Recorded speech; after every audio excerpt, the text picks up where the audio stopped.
So good. My name is Victor Adekunle. If you're meeting me for the first time, and in case you don't know me before now, I am who I am. Just as you can see, nothing else to hide. Nigeria, and I relocated to the UK in 2022. So just less than 4 years, about 4 years ago. And so if there's anything you're hearing from me today, just know that it's something that happened between now and the last in the last 4 years. So, in case you are here, perhaps you're planning to relocate or you are already in the country, the UK, and you're wondering how to figure it out. I'm one of those people that did not plan to come to the UK. Okay. So, it's not as if I got everything figured out. So, that's just a little background story. But when I got in, I had to start to think of how things work here. And in my usual story, I will always say that for the first 10 days, I almost got depressed. Number one, it was COVID, so we are on isolation. So there was no way to go out, no opportunity to do anything beyond just babysitting. My wife is the one who came to school as a student. All right, so that alone actually started giving me the negative vibes. So I wondered, why did I come here? I was on the sixth year of my PhD at that time, doing fairly well in Nigeria, making money and all. Being a millionaire as the experience of so many of us, in your currency, whatever. And then you came into the UK and everything just totally changed.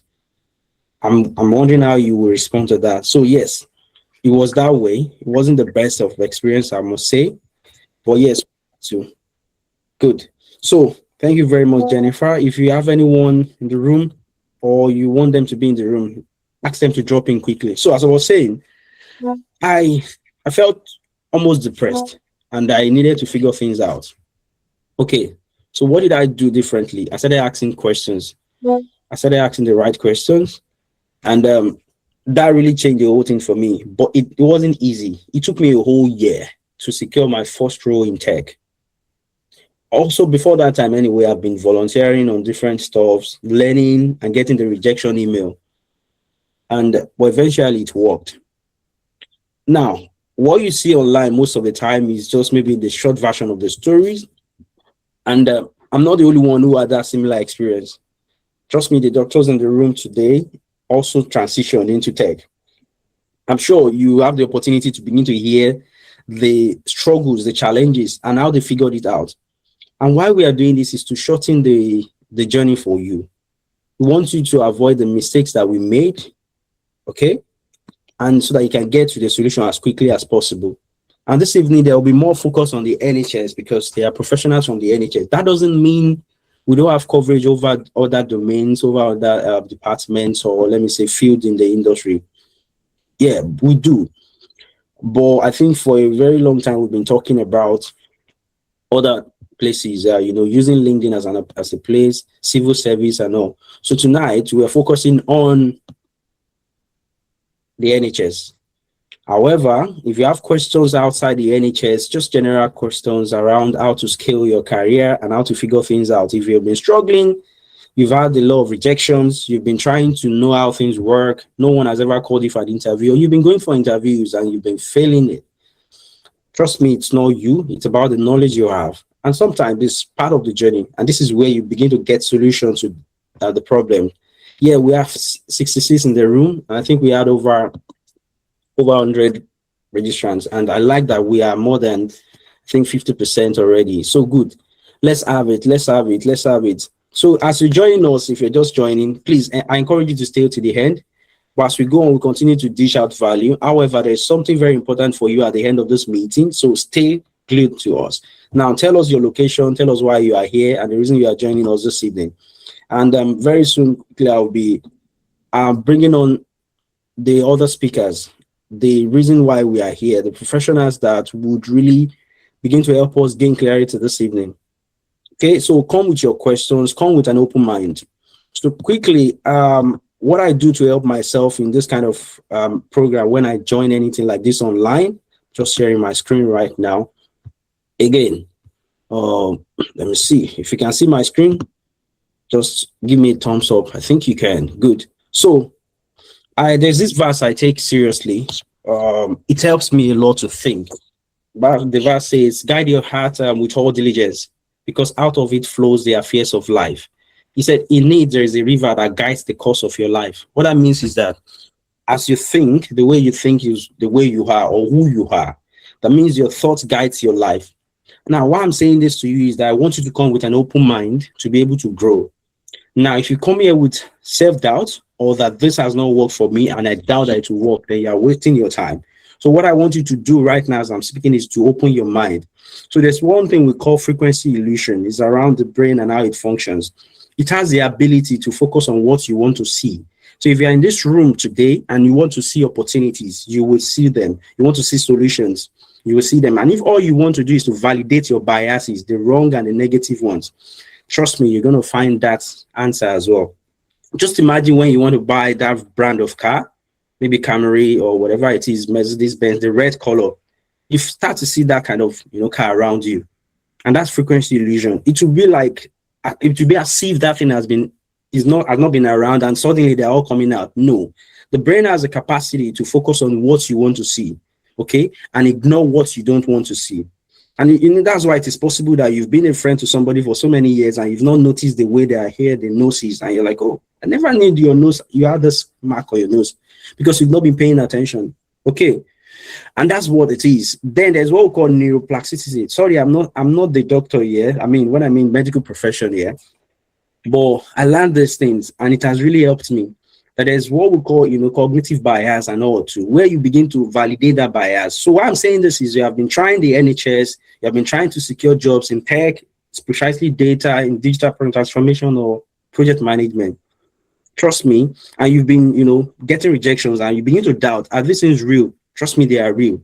So that's why I'm saying you should open your mind right now. Otherwise, you will come here to validate your bias. So back to my story, 4 years in the UK, first 10 days almost depressed. I was deep into my PhD. I had a lot of rejections when I started this journey. Trust me, this is an example on my screen. And you see the rejection email. You can see, unfortunately, everywhere. In case you have been seeing my story on LinkedIn, and if this is the first time, it didn't just happen. It took a whole year. 6 months of rejection continuously. Rejections every day. I mean, every day. No one called me. My skills then didn't matter to them. My certificate wasn't something they cared about. But somewhere down the line, something changed. And then you can see. Anyway, between this place and this place, I had a lot of hair on my head, but I grew bald.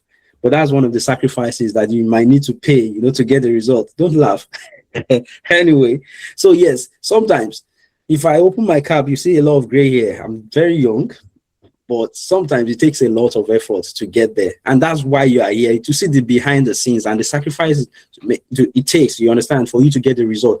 However, what we promise you is that we're going to give you enough clarity and help you to shorten the distance. Avoid the mistakes that I made. See, after spending a whole year trying to figure it out, I learned a lot of lessons. And I've gone ahead from that time through LCFA to help people secure roles in the industry within 3 weeks, 4 weeks, 2 months. And some people took a long time. So I'm not here to fabricate anything for you or to sugarcoat anything to tell you it's going to be easy, but it works. Good. So you can see recruiters started reaching out to me. A few months before this time, no one saw me. It was all unfortunately. And now you can see that.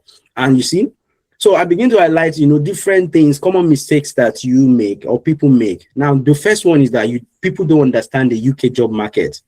They don't understand the hiring culture. They try to compare, what their degrees would give them and then the right skills in the market. Most of the time, what we do is we try to project what we have on the market, not trying to look at the market for what the market is asking for. And you see, you are blessed in the room again today because one of the speakers this evening actually created a tool called the Career Copilot. And what it does is it's helping you to figure out what the market is asking for, even help you vet your CV against what the market is asking for to tell you the skill gap. So I don't want to go ahead of myself. He's going to talk about it by himself.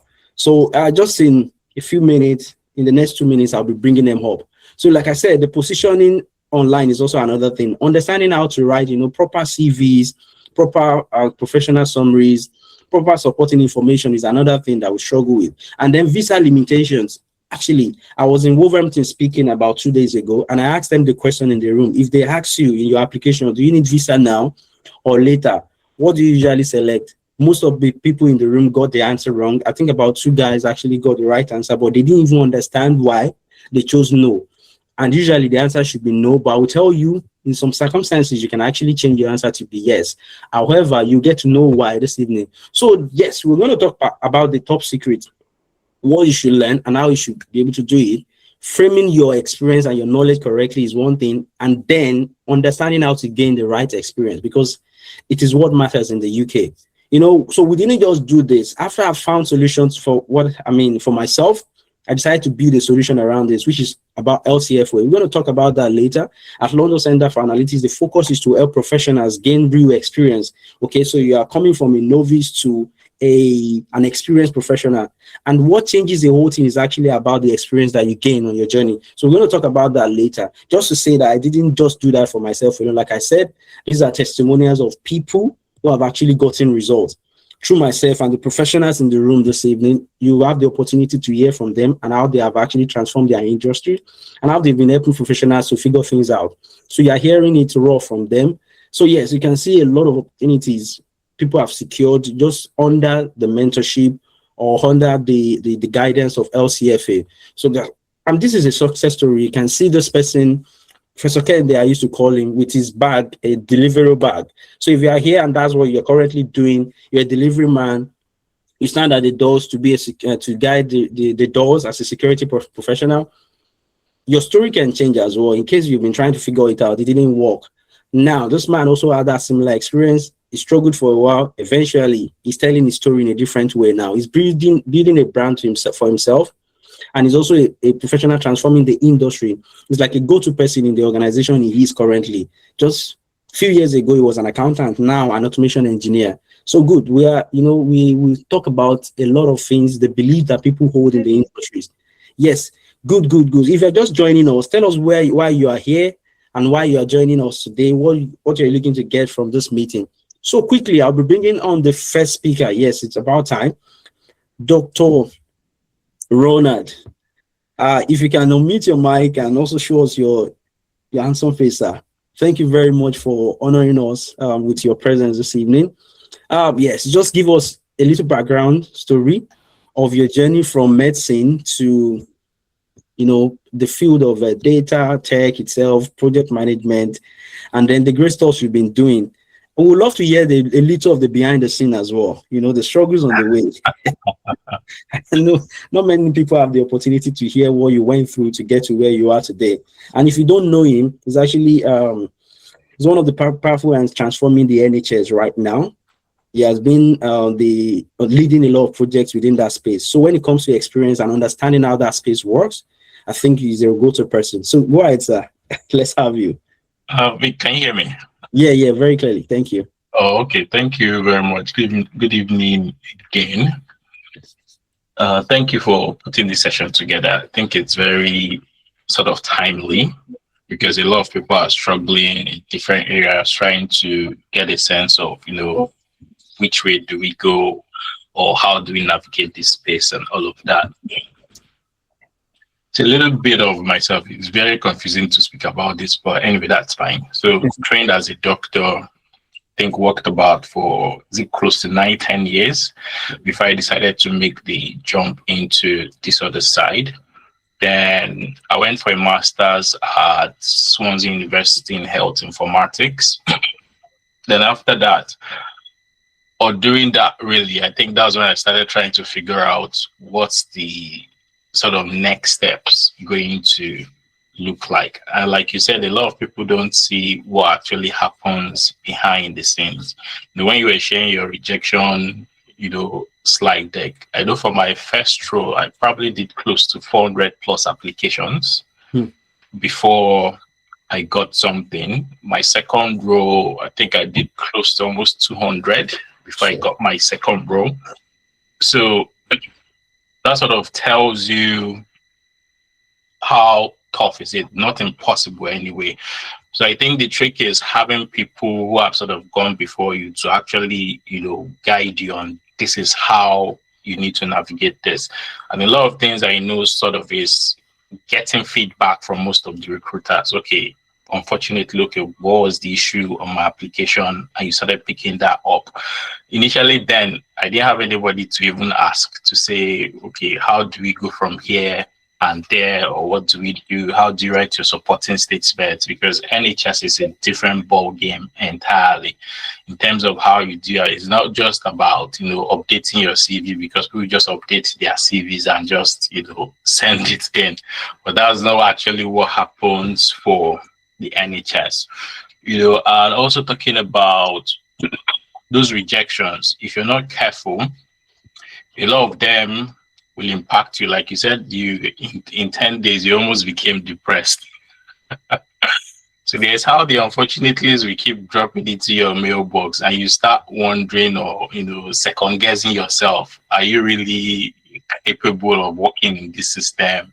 Is it that you're not good enough, or did you make the right decisions coming across and all of that? So those are things you probably also want to watch out for. And I think it's good to also listen to other people's success stories too. Mm-hmm. That sort of helps put you on track to say, okay, you're not really alone, like some of the ones you shared. So that sort of gives people, some confidence that this is possible with dedication and, what else? I don't know, but yeah, that's basically like a summary of what that journey looks like. If there are specifics, I'm really happy to answer. Yes, yeah, sure. You will still dive right into it. Honestly, I mean, for anyone who didn't hear that, in the first role, you had to do over 400 applications, or about 400 applications to get in. And then even the second one, after he has gained the experience and is still in the industry already, to even get into the second one, 200 applications. And then, so if you're here, you can imagine the experience that comes with this. And now they've eventually figured it out. Asking questions, to the recruiters also gives you an idea of how to do things better. And for you, in case you don't know, Dr. Ron has been helping professionals. He's running a YouTube channel. It's behind the scene too, right? And a very interesting one. And I've seen, great minds there. People share testimonies of how their transition has been. And then it didn't just stop at that. He decided to build it too, which is the co-pilot, the career co-pilot. And we're going to talk about that. What inspired that? And, the result that has been coming from that particular one. Personally, I've visited it. It's something I do for people. So when I saw somebody who built out too, I was like, wow, this is good.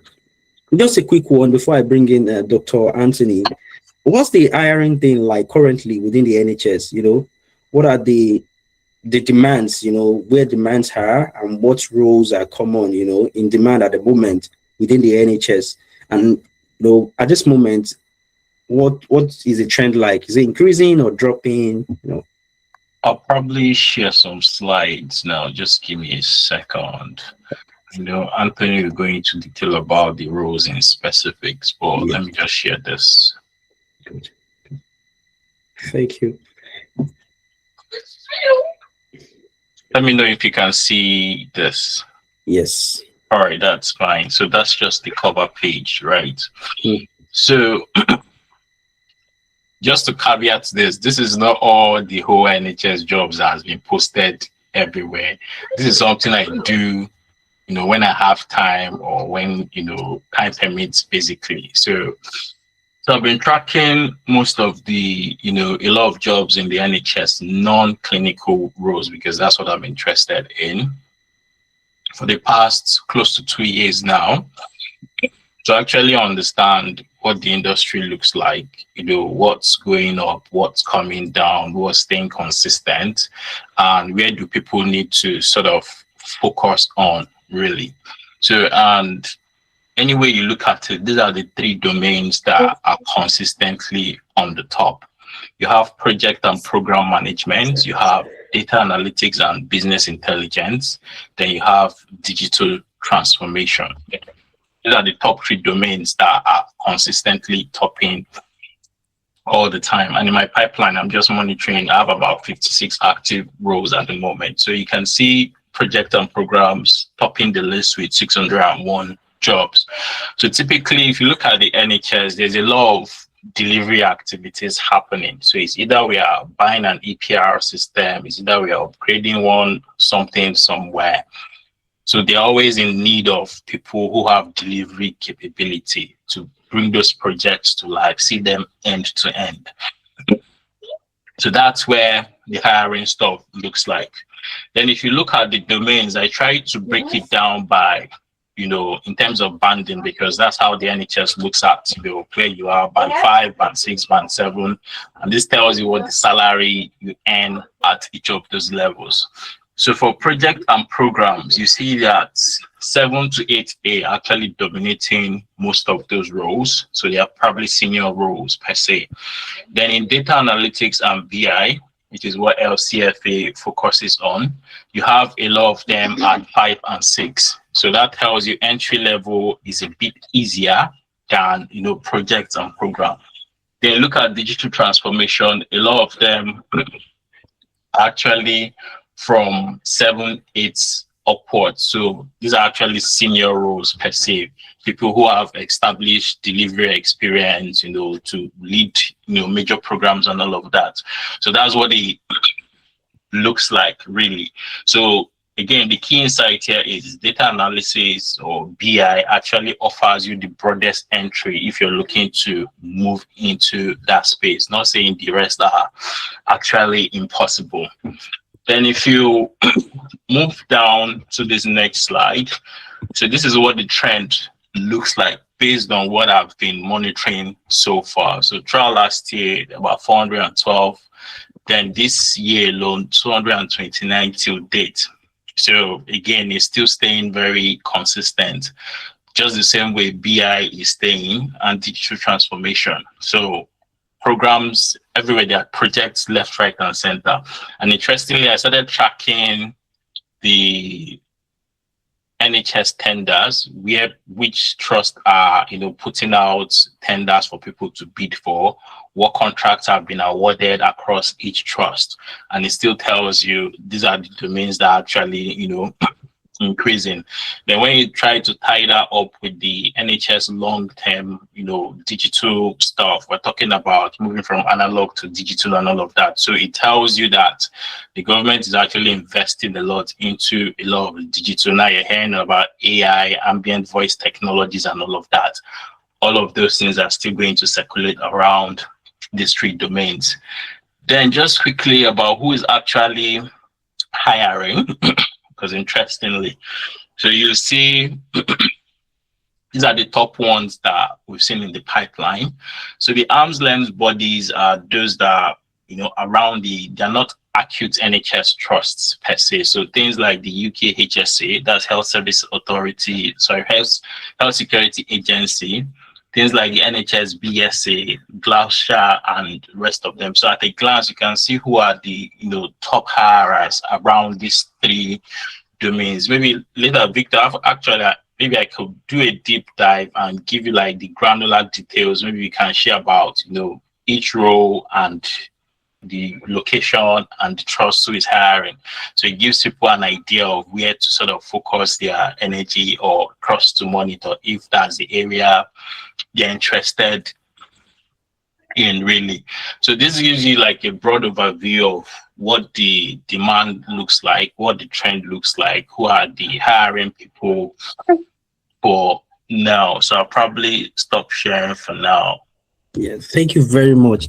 Don't worry, I think that's why we are here, because we don't want to just give people what they have seen online already. All we're after is to give clarity. I'm sure people already noting stuff down. So if you have questions, to ask for clarity, just start noting down your questions, and very soon we start to take those questions one after the other. But take note of them so that you won't forget, and be ready and open to ask deep questions. Thank you very much for that breakdown. For you to know that we all came prepared this evening, so we're not here just to talk, but to give you raw facts from data, because we are all data professionals or we are data inclined. So good. Professor Dr. Anthony, no, that man, I don't even want to joke with him. Just kindly unmute your mic. Let's see your face, and maybe a little background story. Like I said, there's a story I read about you, which you posted online about one simple mistake that almost cost somebody's life. And that inspired your journey or your transitioning into, the field in data, actually. And how has that been so far? You want to give us a little background story from being a pharmacist to, transitioning into tech and being a data professional. And right now, the head of, medicine. Oh my God. And And they don't even know the behind the scenes as well. So you want to give us the behind the scenes so that they won't think it's all rosy. So go ahead, sir. Thank you. Well, thank you for the nice encomiums, for the lack of better words. Well, just like Dr. Ron has said, I mean, we've all made the journey from Nigeria, to the UK, and I can say it's not really been easy. I mean, Dr. Ron and I were classmates in our master's program, even that one safe. It wasn't easy. So it's been a journey. It's been a journey, practicing pharmacy in Nigeria, and then you've come to the UK just like you experienced as well, trying to figure out, where do I fit in? How can I, break through? Because this is a completely new environment for us. It's not what we're used to in terms of our professional practice back home. And here you are trying to switch. It's a whole different, scenario and environment. So I think, rather than talk about all the challenges that have been there, what we can say is we are grateful that we've been able to break through. We've been able to gather all these experiences that, we are sharing today, and I think what I really want to say to everyone listening to us is they're lucky to have people who have gone, to experience these things and, are willing and are happy to share. It's a great thing. Yeah. So I think that's really the background I can give. Yeah, so maybe when we get into the real talk, we'll talk about other things. Good. Thank you very much for that. Just a follow-up one. I know already you have decided to stay in the, the domain of data. Currently, are there opportunities? Yes, we've seen the statistics from Dr. Ron, which is actually very, very good. Yeah. But based on where you are to, how you see things right now, are there growing roles within the domain as for data professionals, especially those who probably should have that health background? For someone who is trying to transition, would you encourage them to still go for that right now? Or maybe just yes, for sure, 100%. I don't know if we want to go into the main presentation right now, but some of these things are things I've added on the little slide I created. But data has been growing within the NHS, and the trend is continuously increasing. In fact, one of the reports I saw, which is the Health Informatics Workforce Report that I read some days back while preparing for this presentation, shows that from 2014 up until 2019, some roles within the NHS grew. In fact, informatics and data analytics roles or related roles grew far above many other roles. While those roles were growing at about 17%, general NHS workforce was only growing at about 12%. And every other non-medical role was only growing at about 10%. So you'd see that informatics roles, data, projects, programs, and all of those. In fact, between 2014 and 2019, projects and programs grew with about 196%. Wow! Compared in just that 5 years. So it's been a huge trend in that sector. So I would advise anybody to apply. Right. And if you look at the industry where things are going, Dr. Ron mentioned AI, voice technology. We're talking about the federated data platform and things like that. Right. So it's only going to keep increasing. Wow. The investments, the government's interest in AI data centers, data platforms, it's only going to keep increasing. The NHS has set mandates per se, right, for the entire NHS to be digitized, as to have electronic health records. I think, was it not by 2026 this year initially, right? But I think they definitely would extend that period, because not all of the NHS trusts have managed to get onto using EPRs at the moment. And we know that as hospitals become more digitized, we have more data rules coming up. Right. So that is, I think it's just a question of looking at the trend. Where are things going? So looking at where things are going, I'll definitely advise people and encourage people to apply for data roles.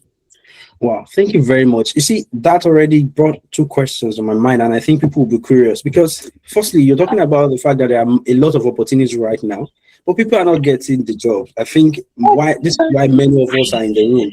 So it should be more about you're saying that, but we're not seeing that.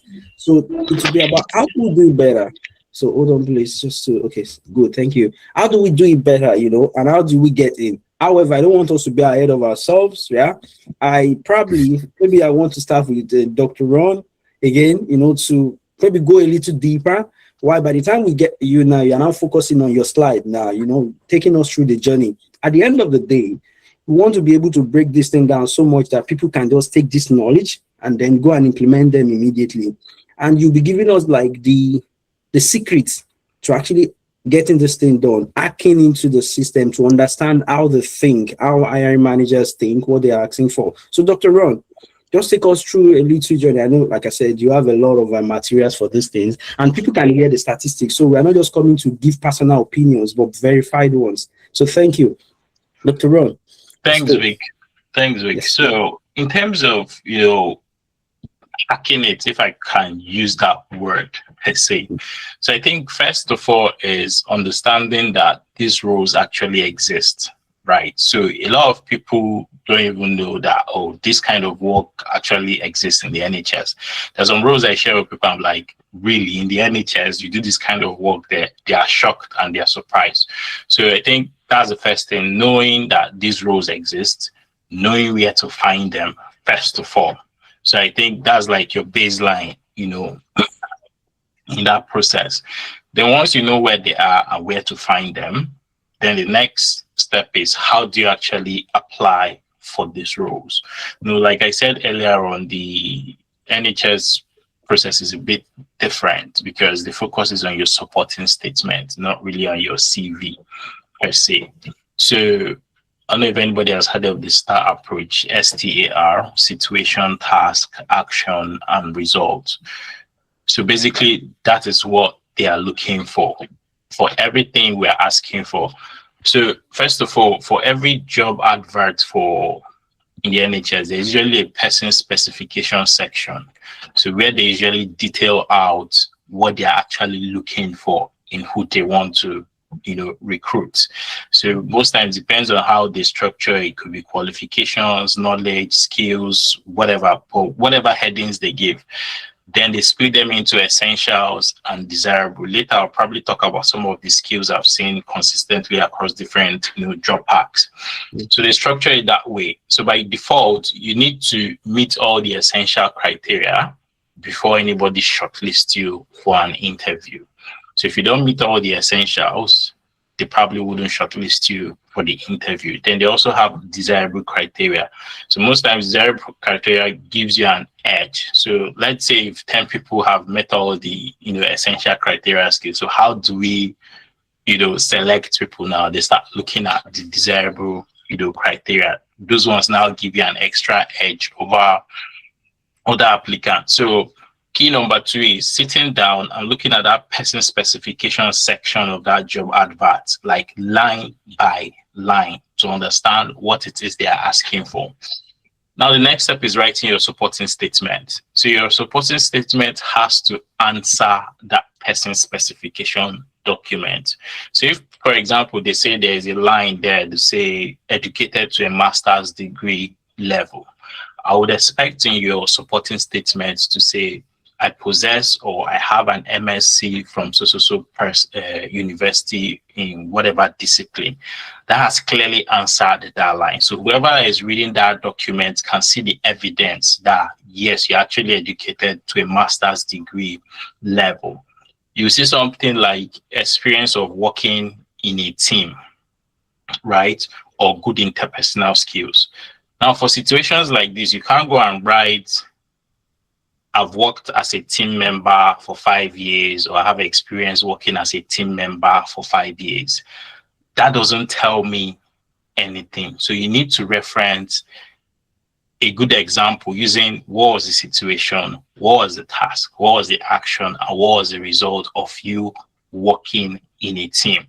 So you could use a project, for example, to say maybe in a recent role, I was appointed the lead of the project. So you are painting the context of what the scenario was.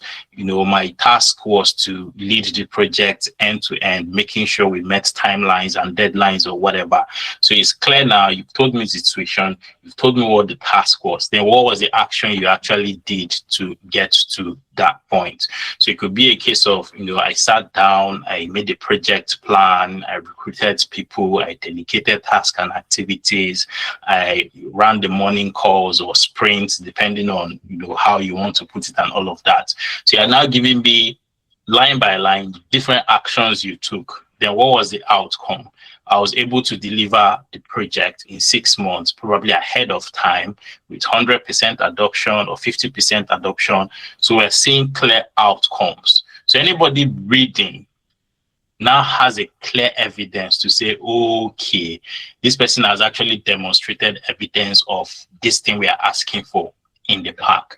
And most times when you read some of those, job packs, anytime you see experience of, you need to give an example. You can't just make a statement there and walk away.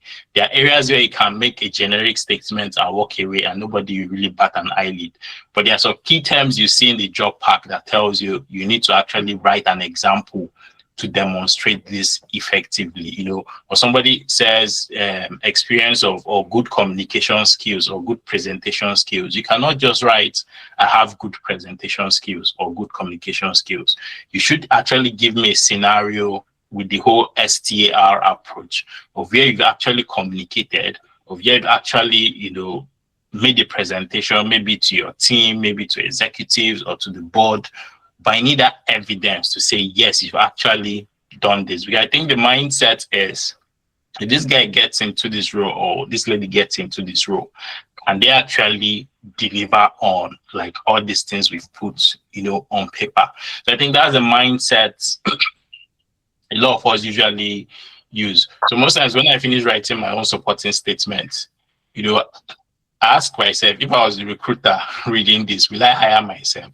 If the answer is no, I go back again and start again because I've not convinced myself that I've been able to sell myself.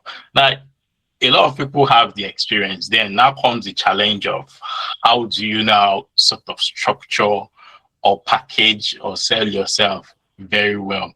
So again, I think I'll probably share another document you can share to tell you the common competency areas we see all the time, things around leadership, things around communication, stakeholder engagement, and all of that. So when you think through, you actually see that there are a lot of examples you can use to buttress those areas rather than making generic statements. So I've managed stakeholders, you put a full stop and walk away. What does that actually mean? You've not told me anything in terms of managing stakeholders. So I think once you get the hang of writing the supporting statement, I think most of your worries are gone. But again, just caveating again to say sometimes you might write the best supporting statement, but you still get unfortunately. So you still have to bear in mind that there are other people too applying who might be better than you, who are more qualified than you are, who have been in the industry for a longer, period of time with decades of experience and all of that. So that has to be at the back of your head so that it doesn't look like, by the time you start second guessing yourself, is it that you're not very good or whatever? Just know that there are some people out there that are actually better than, you are. I'll probably stop here for now. Thank you very much. Thank you. And that reminds me of the statement I make every time that you can't be the best fit for every role. But, for people who have not gotten any success, at all when it comes to applying for jobs within the NHS, they would doubt if this works in any way, and as we have broken it down, yes, I love that we go practical. We're able to see how they see things so that we can hack into the brains of, the hiring managers and be able to put things together. And thank you very much for that breakdown, especially putting focus on what we should mention and how we should, reward them in our supporting information. So I think the next one, before I go to Anthony, would be to, break down, the intersection, why there is an overlap between the project, the data, and then the digital transformation thing, and what sort of skills, put all of them in the same box. I'll come to that later. I think we want to go deeper now into Professor Anthony's slide. Actually, then this will be tied to, the the whole thing around data itself and how you secure roles in the industry for you as a Professor Anthony, and how people should start to change the way they approach things right now, especially when they want to get into data. Are you able to unmute your mic at the same time, share your screen? Now let's dive right in. So I know a lot of people here who are probably data professionals trying to get into the industry. Somebody actually has a question, and I want you to note down the question. We want to be able to go a little far. So by the time we are into half of our time here, yes, let's say in the next 15 minutes, we'll be able to take one or two questions before we go ahead, so that people will be able to get their minds, out there, so that we can answer the questions. So, Dr. Anthony, the next question, like I said, is now going deeper into data itself and how people can get in based on how you're looking at it today. Yes, good. Thank you. Can you see my screen? Yes, we can. Okay. 1 second, please. Yeah, you can click that and then just go to the what you want to share with us. Oh yeah. Yes. Good. Can see it. Great. So I'll just run through this and maybe switch. I was sharing my entire screen just so I could switch between some tabs I'll have open on my website and things. So well, I think what I was supposed to really talk about today was to talk about roles across data and healthcare, particularly with the NHS, right? Yes, perfect. And then talk about some other opportunities beyond data and what's possible entry or routes are available, right? So I think it's a bit generic, but like you said earlier, if there's any specific question that comes up, then we can try to address them. So as an introduction or as a way to start, you may not, if you searched for, say, maybe data analyst within the NHS, or maybe say if you opened your NHS job app today, right, and you searched for data analyst or things like that, you may not see jobs pop up. We've been saying data jobs are increasing, blah blah blah, but naming is very diverse in the NHS. So a data person, maybe someone doing the same job that I'm doing, while my role has data in it, the other person's role may just have information analyst in it, right?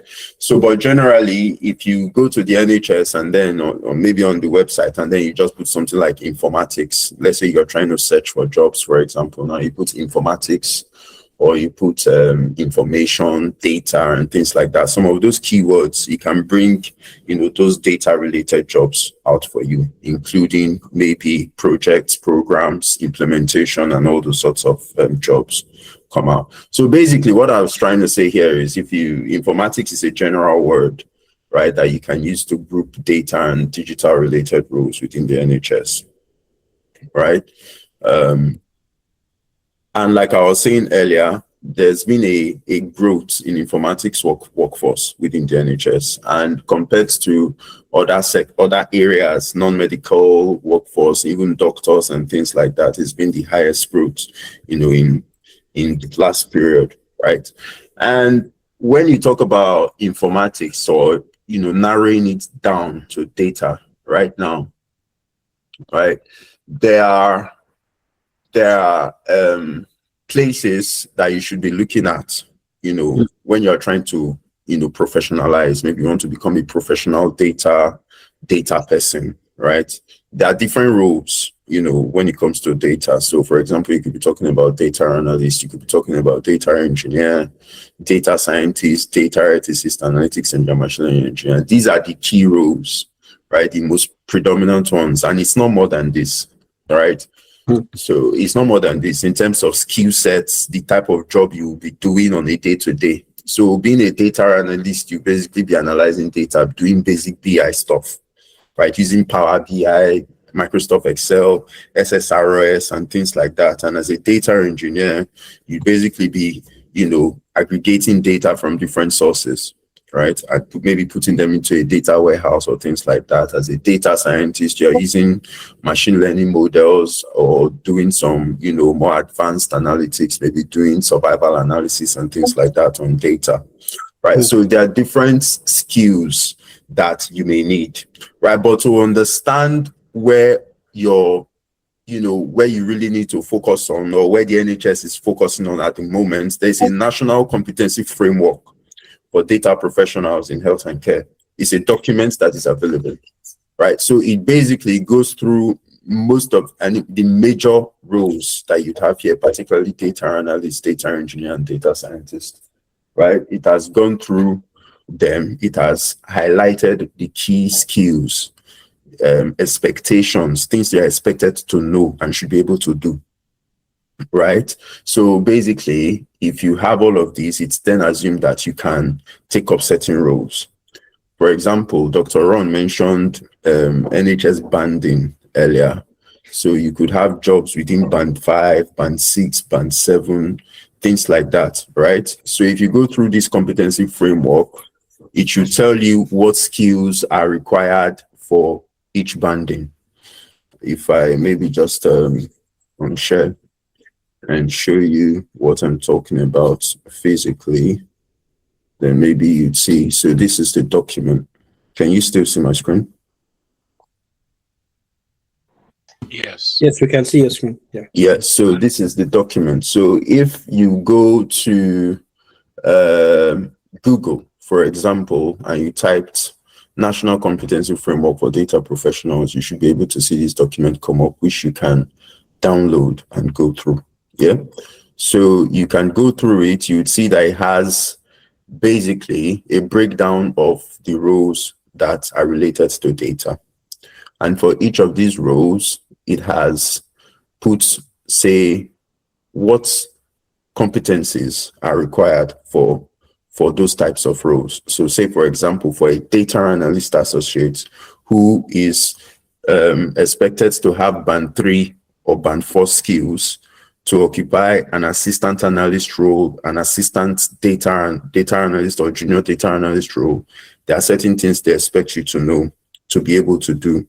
So for example, you should be able to analyze data for information and performance, blah, blah, blah, perform basic techniques to transform data into, for your audience, and also all that, right? You go down for that, you see for band 5, band 6, there are things that they expect you to know. Band 7, band 8A, there are things that they expect you to know.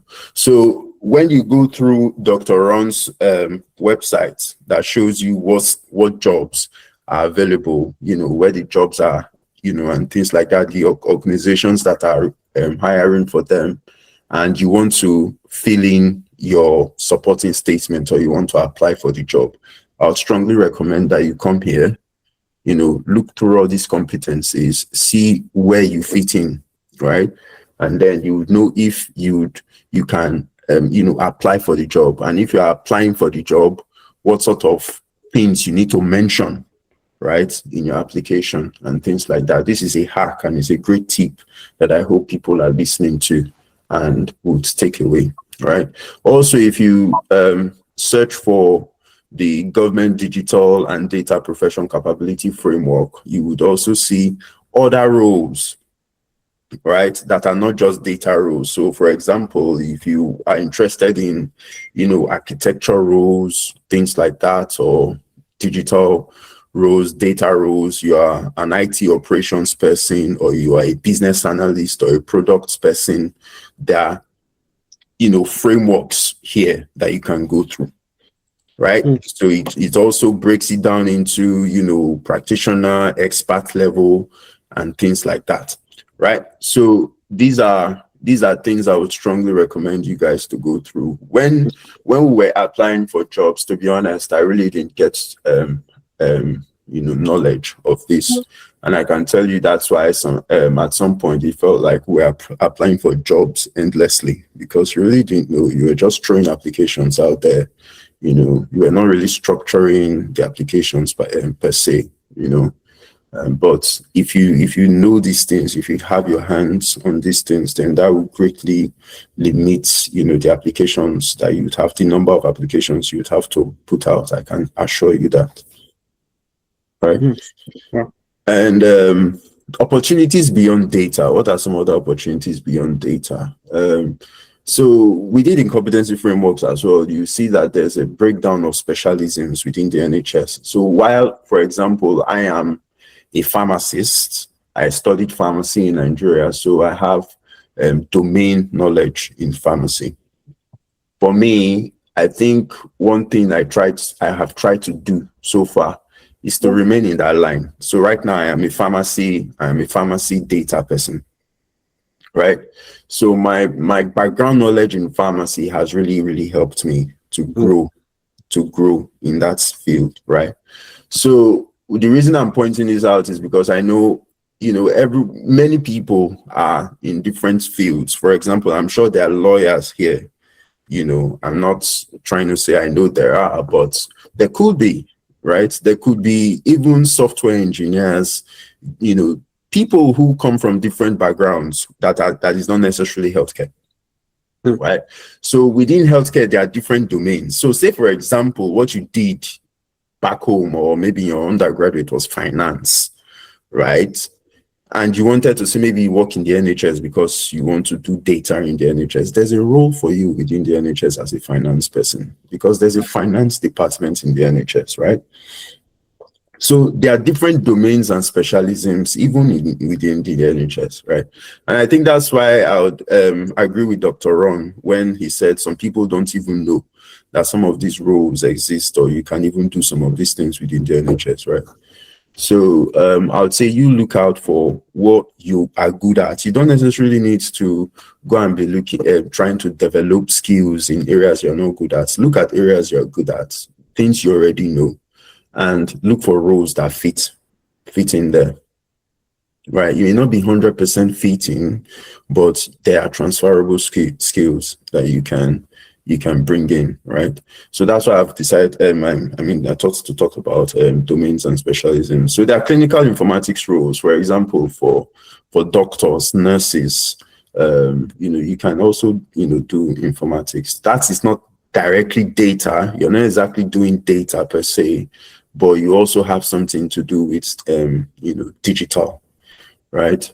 And there's information management roles. There are programs and projects of different kinds, right? There's informatics education and training, right? So even say maybe you were an educationist or things like that, right? You can learn some things that have to do with training people to use digital tools, right? Those are roles in informatics. Wow. There's informatics strategy development, there's information governance, there's change management. So all of these programs that we've been talking about, there's digitization going on in the NHS, digital jobs are increasing by 196%, blah, blah, blah, right? So all those things will come with change.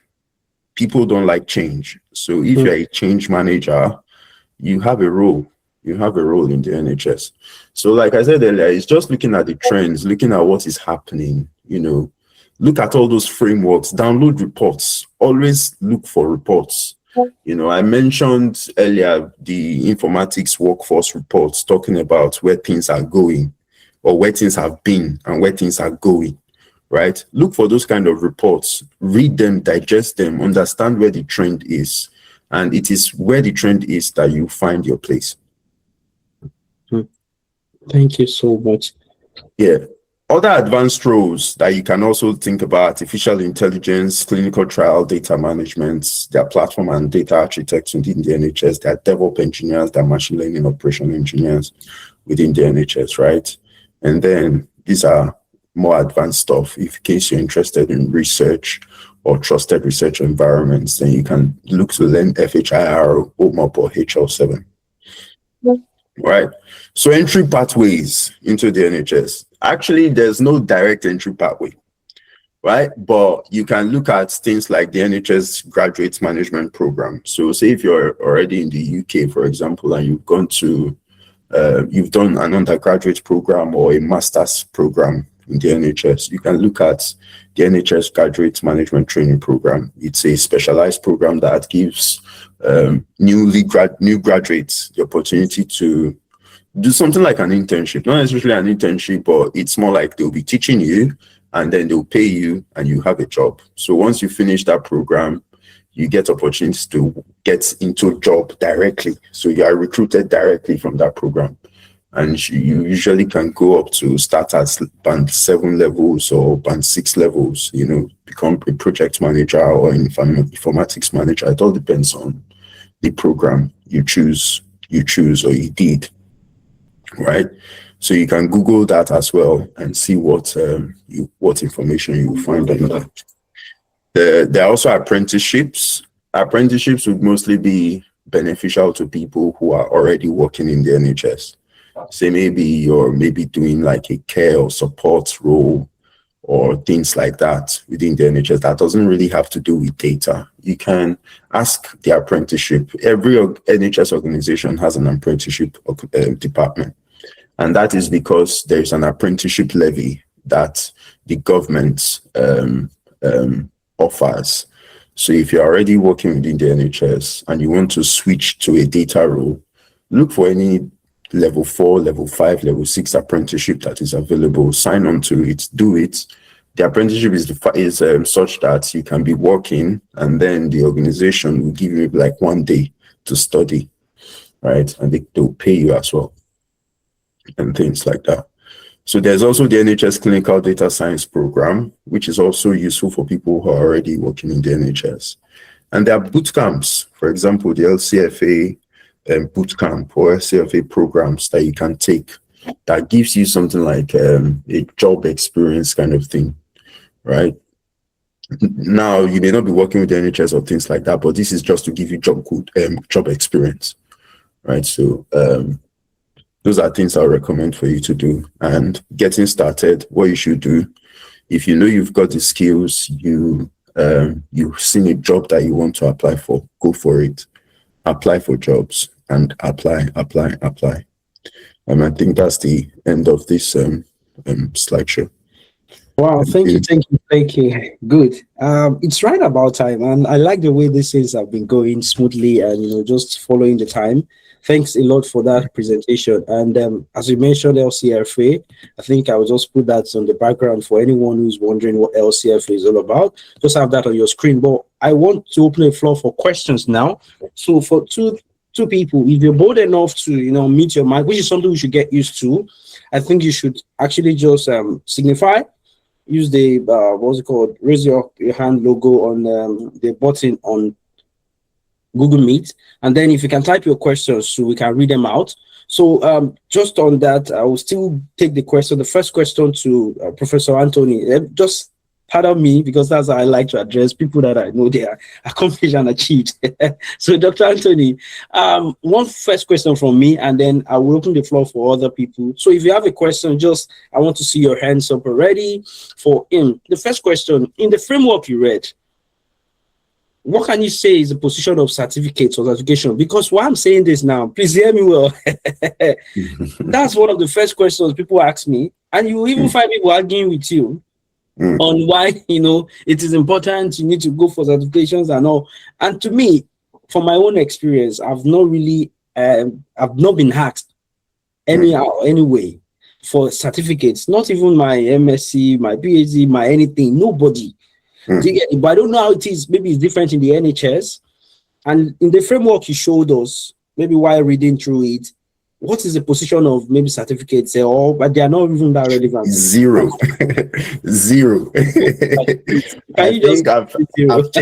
I've changed jobs. What now? Is it my third or fourth time? Kelechi Ronald has been on this journey with me. my first job, Kelechi prepared me for that.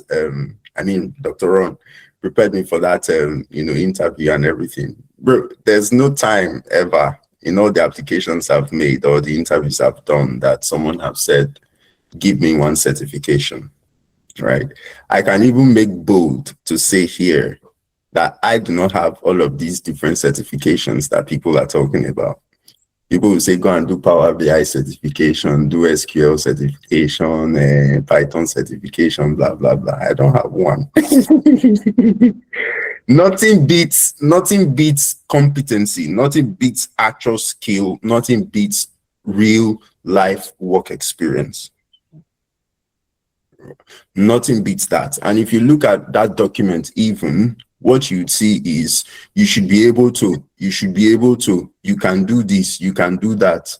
It doesn't say you must have studied this or you must have studied that, right? It's what can you do? And that's why even when Ron was talking, he mentioned the STAR approach. When you're talking about the STAR approach, right? The STAR approach is situation, task, approach, results, right? So what situation have you encountered, or what problem have you encountered that you needed to solve? What approach did you take to solve it?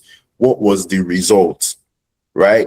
That is the format they're going to ask you your interview questions, right? So tell us of a time you've done this. Tell us of a time you've done that. They're never going to say, tell us of a time you studied this or you studied that, right? So yes, to keep it short, certifications I don't think are really important. And from the my own personal experience of being in the job market, from all the documents I've reviewed, there's really no place so much for certifications. But that's not to say don't go get it if you need it or if you want it. It's for people who are just getting into a particular field. You have to study, right? And there are different study approaches. For me, what I like to do is get hands-on. I'll go on YouTube, I'll pick up a project, I'll follow someone who is doing the project, write the code and see how they are doing it, right? But for some other people, they prefer to go through the certification route. It works for them, right? But for me, what works for me is getting really hands-on and doing the dirty work. Thank you so much for that. I was going to ask Dr. Ron, a follow-up question on that particular, because I want to believe he has an opinion too about this and how he sees this. So we have a question already, but let's ask Dr. Ron about this as well. Maybe he has a different opinion. And yes, he said he was smiling in the background. Tell us about it, sir. So for certification, because I actually have a slide deck on that, I'll probably share later, right? So again, like Anthony said, when it comes to the real job per se, a lot of the what do you call it now? When it comes to the real job, people are asking you, what have you done? Really, that's what they are looking for. So even when you're writing your supporting statement or even in the interview itself, you're going to be quoting what you've actually done that shows, okay, if I get into this role, if you throw me into the role and I start meeting stuff, I can deliver. That is what people are looking out for. So in terms of certification, so for me, every industry has their language, their approaches, structures, and frameworks. And I think that's where I sort of find value in those certifications, right? So I started doing projects way ahead of before I started doing Prince 2, right? So it gets to a level where you start going up, you have to speak the language, right? So for example, if we're talking projects now, we should be talking things like RAID log, issues log, risk management. There are keywords you should be conversant with. And that's where all of those certifications start making sense for me. So, a lot of the things I did until I did Prince 2, I didn't actually know this was what they would call in a project landscape, if that makes sense. Because I had to marry over my clinical skills into project management. So there are a lot of transferable skills. But I can't be speaking as a doctor on a project call. You have to be talking like a project manager, if that makes sense. So if you're talking about program management has its own terminologies and lingos and all of that. So the terminologies of those certifications actually give you those, words to, it sort of makes you rounded. But again, that does not take away the requirement of being hands-on and being very competent. So it's more or less, can you write a raid report, or can you develop an issue log, or can you build a project plan, or can you manage a meeting, or can you negotiate? Those are the real things that actually matter when it comes to the day-to-day. So, but again, interestingly, when you now look at job adverts now, a lot of people are beginning, when you look at the essential criteria, they're beginning to slot in some of those certifications as essentials. So again, if you don't meet those essentials, nobody is shortlisting you. So you see where the problem is. So either which way, you have to be forced to do those certifications so that at least it gets you in front of the interview panel. Then you can now come and prove your competence. Yes, I can actually do this thing. So it's just weighing, because that's what the trend is saying. Like when we started 2021, 2022, nobody was asking for Prince 2 as an essential. But now in most project roles, you will see Prince 2 as an essential criteria. So that means you actually have to do it to stand a chance to be interviewed. So no matter how many projects you run or led and you don't have that, that means if you don't have that as an essential, that means nobody might really shortlist you for an interview because you've not met the required, essential criteria. So that's the approach I sort of look at it. So on the side, you're building your real world competencies. Then you're also looking at what the market is asking for. In terms of, you need to do, maybe you're moving into change management. You now start thinking of things like the APMG certification. So it might not reflect the real world competence, but you have to get it to be able to come in front of the panel to say, okay, I have this one. Or I'm going for a program manager role and I don't have MSP, even though I've been doing programs. So you have to find a way, get your MSP, because that's what gets you in front of the panel, because they run through your checklist. So he has all of this, so we can actually shortlist him. Now, the government have said, is it the FEDIP or BCS? I can't remember, trying to standardize being a member of British Computer Society or FEDIP or something as like an accreditation. So basically, very soon now, you start seeing that as a requirement, membership of BCS of a deep membership as an essential criteria very soon, and people will be forced to go and start registering or getting those memberships. And this is something I've done 2 years ago because I saw it coming, but it's now here. Somebody messaged me the other day, thank you for pushing me to actually go for my BCS and FEDIP membership, because now he's seeing what I actually saw like 2 years ago. So that's the way I sort of see the whole certification stuff. Thank you very much for that. Yes, so just to add my bit to this, and for people to be able to balance this, you see, what I discovered that people see is once they are getting rejected, they kind of look for a thing to say, this is the reason, not knowing if that's the reason or not. It's just like you self-diagnosing yourself, even though you're not the doctor, to say, okay, this is the reason. And so unconsciously, because people think, okay, maybe because I don't have a certification or I don't have the certificate is the reason why they're rejecting me or I'm not getting into the room. Now, firstly, understand that the requirement varies across different domains and fields. Okay, in data, that might not be the case. In project management, that might be important. Now, for my wife's case, who is a project manager, getting the experience was the first thing why she was also trying to get the certificates as well. By the time she got into her first role, like Dr. Ron said, she already understood the lingo, the terminologies. Even though she has not even done the exam that time, she just wrote in video, something like that. Did that get her the role or not? Maybe not, maybe, but at least it was there. They were able to see that, okay, she's doing something towards that. But I think the mistake people make now is now focusing on one over the other to say, okay, yes, I should just do for certifications and I should have it. Now, I think this is where the career co-pilot will be very, very important, so that each role you are able to, and thank you, Jennifer, I know you sent that to the channel, to the chat. I think you should do that again. Dr. Ron's career co-pilot, very, very useful tool.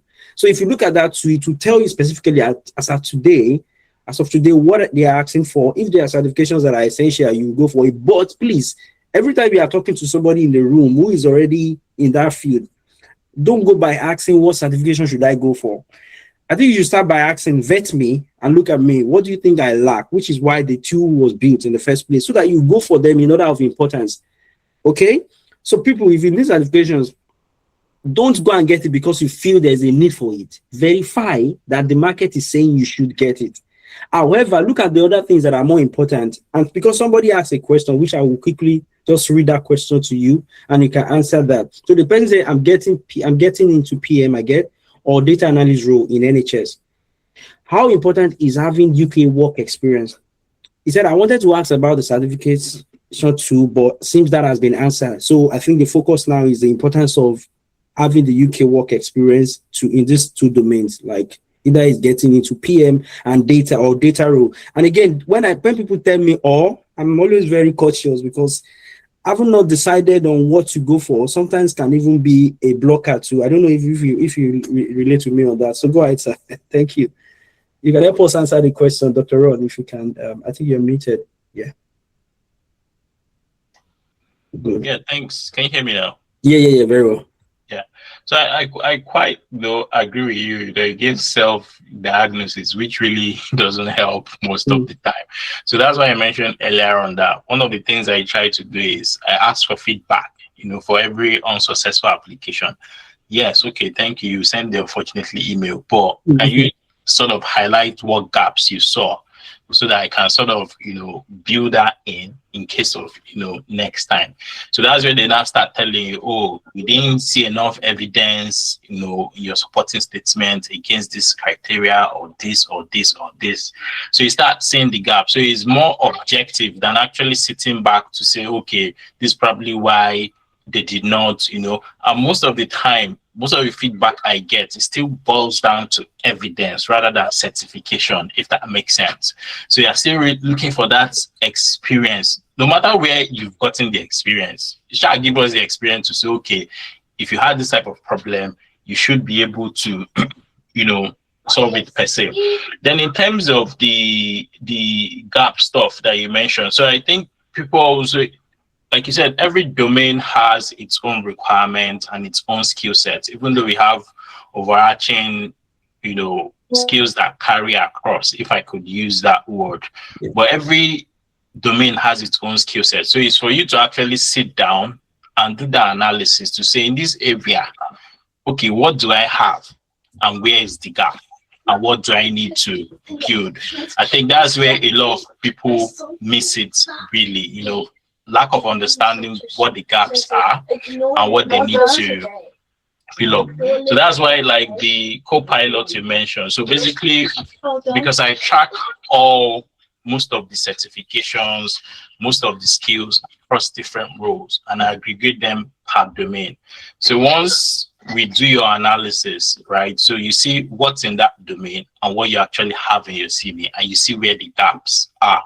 So if you have like 40 skills in one domain, you can clearly see, out of these 40 that are constantly applying, is only 5 I have. So the remaining 30 something, I have to actively find a way to sort of build it. So it gives you an objective, approach to actually skill building and getting yourself ready for the workforce. Because nothing beats data-driven actions rather than, assuming and supposing. Because again, two of us might be data analysts. Again, there are differences in our competencies, if you get what I mean.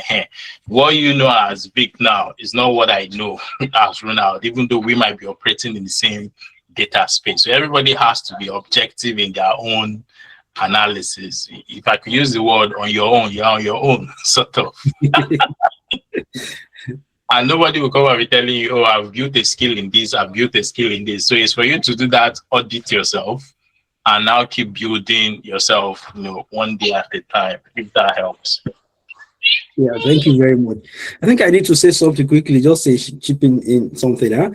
I don't know if you have noticed, people, not you now, people, do you notice that doctors here, the ones in medicine, they speak so softly and smoothly. For us, I don't know, the aggression is too much. I'm even screaming and shouting here, and it's like it's war. But for them, it's like they're talking to patients. They're just taking it slowly. Thank you, Dr. Ron and Dr. Anthony. Anyway, that's my observation. I want to be like you when I grow up, just smoothly, no stress at all. Yeah, so the next question, I think we'll go deep into that career co-pilot thing. I'll probably send you a sample CV. or maybe if you have your CV and you want to share with me on WhatsApp, if you have access to me, let's test that thing and see how it just shows out, the gap, and then tells you what you should go for, because it's very, very important that you begin to diagnose yourself the right way using the right tool, so that you know what you're lacking against, what the industry is asking for. So the next question, I think, was a question that came immediately while Professor Anthony was talking. So with the NHS, how do you navigate applying for a data role? You don't tick all the boxes in the job description. I think that's a good question, and I think I like that she even added, or he added, you don't tick all the boxes. So how do you navigate that? Or must we tick all the boxes before we apply for the roles? To be honest, I think the simple answer I would give to that question is no, you do not necessarily have to tick all the boxes. Because ticking all the boxes is ideal, right? Ticking all the boxes is ideal. So I think if you go through digesting the job description or person specification per se, you would see where they say something is essential, some others are desirable and things like that. So there's always this, flexibility that I think, the hiring managers would give you if you prove sufficiently that you are worth giving a chance, right? And I think that's where, how you develop your supporting statement is very important. So if you're developing your supporting statement, tell a story of what you can do, sell yourself basically. And I think Dr. Ron can help with, the kind of format you can take to structure that supporting statement so that it tells that story to the recruiting manager to say, okay, this person is worth giving a chance, even if you do not tick all the boxes, right? It happens all the time. The job I'm currently doing, I did not tick all the boxes, right? In fact, there was a very essential criteria that was put in there.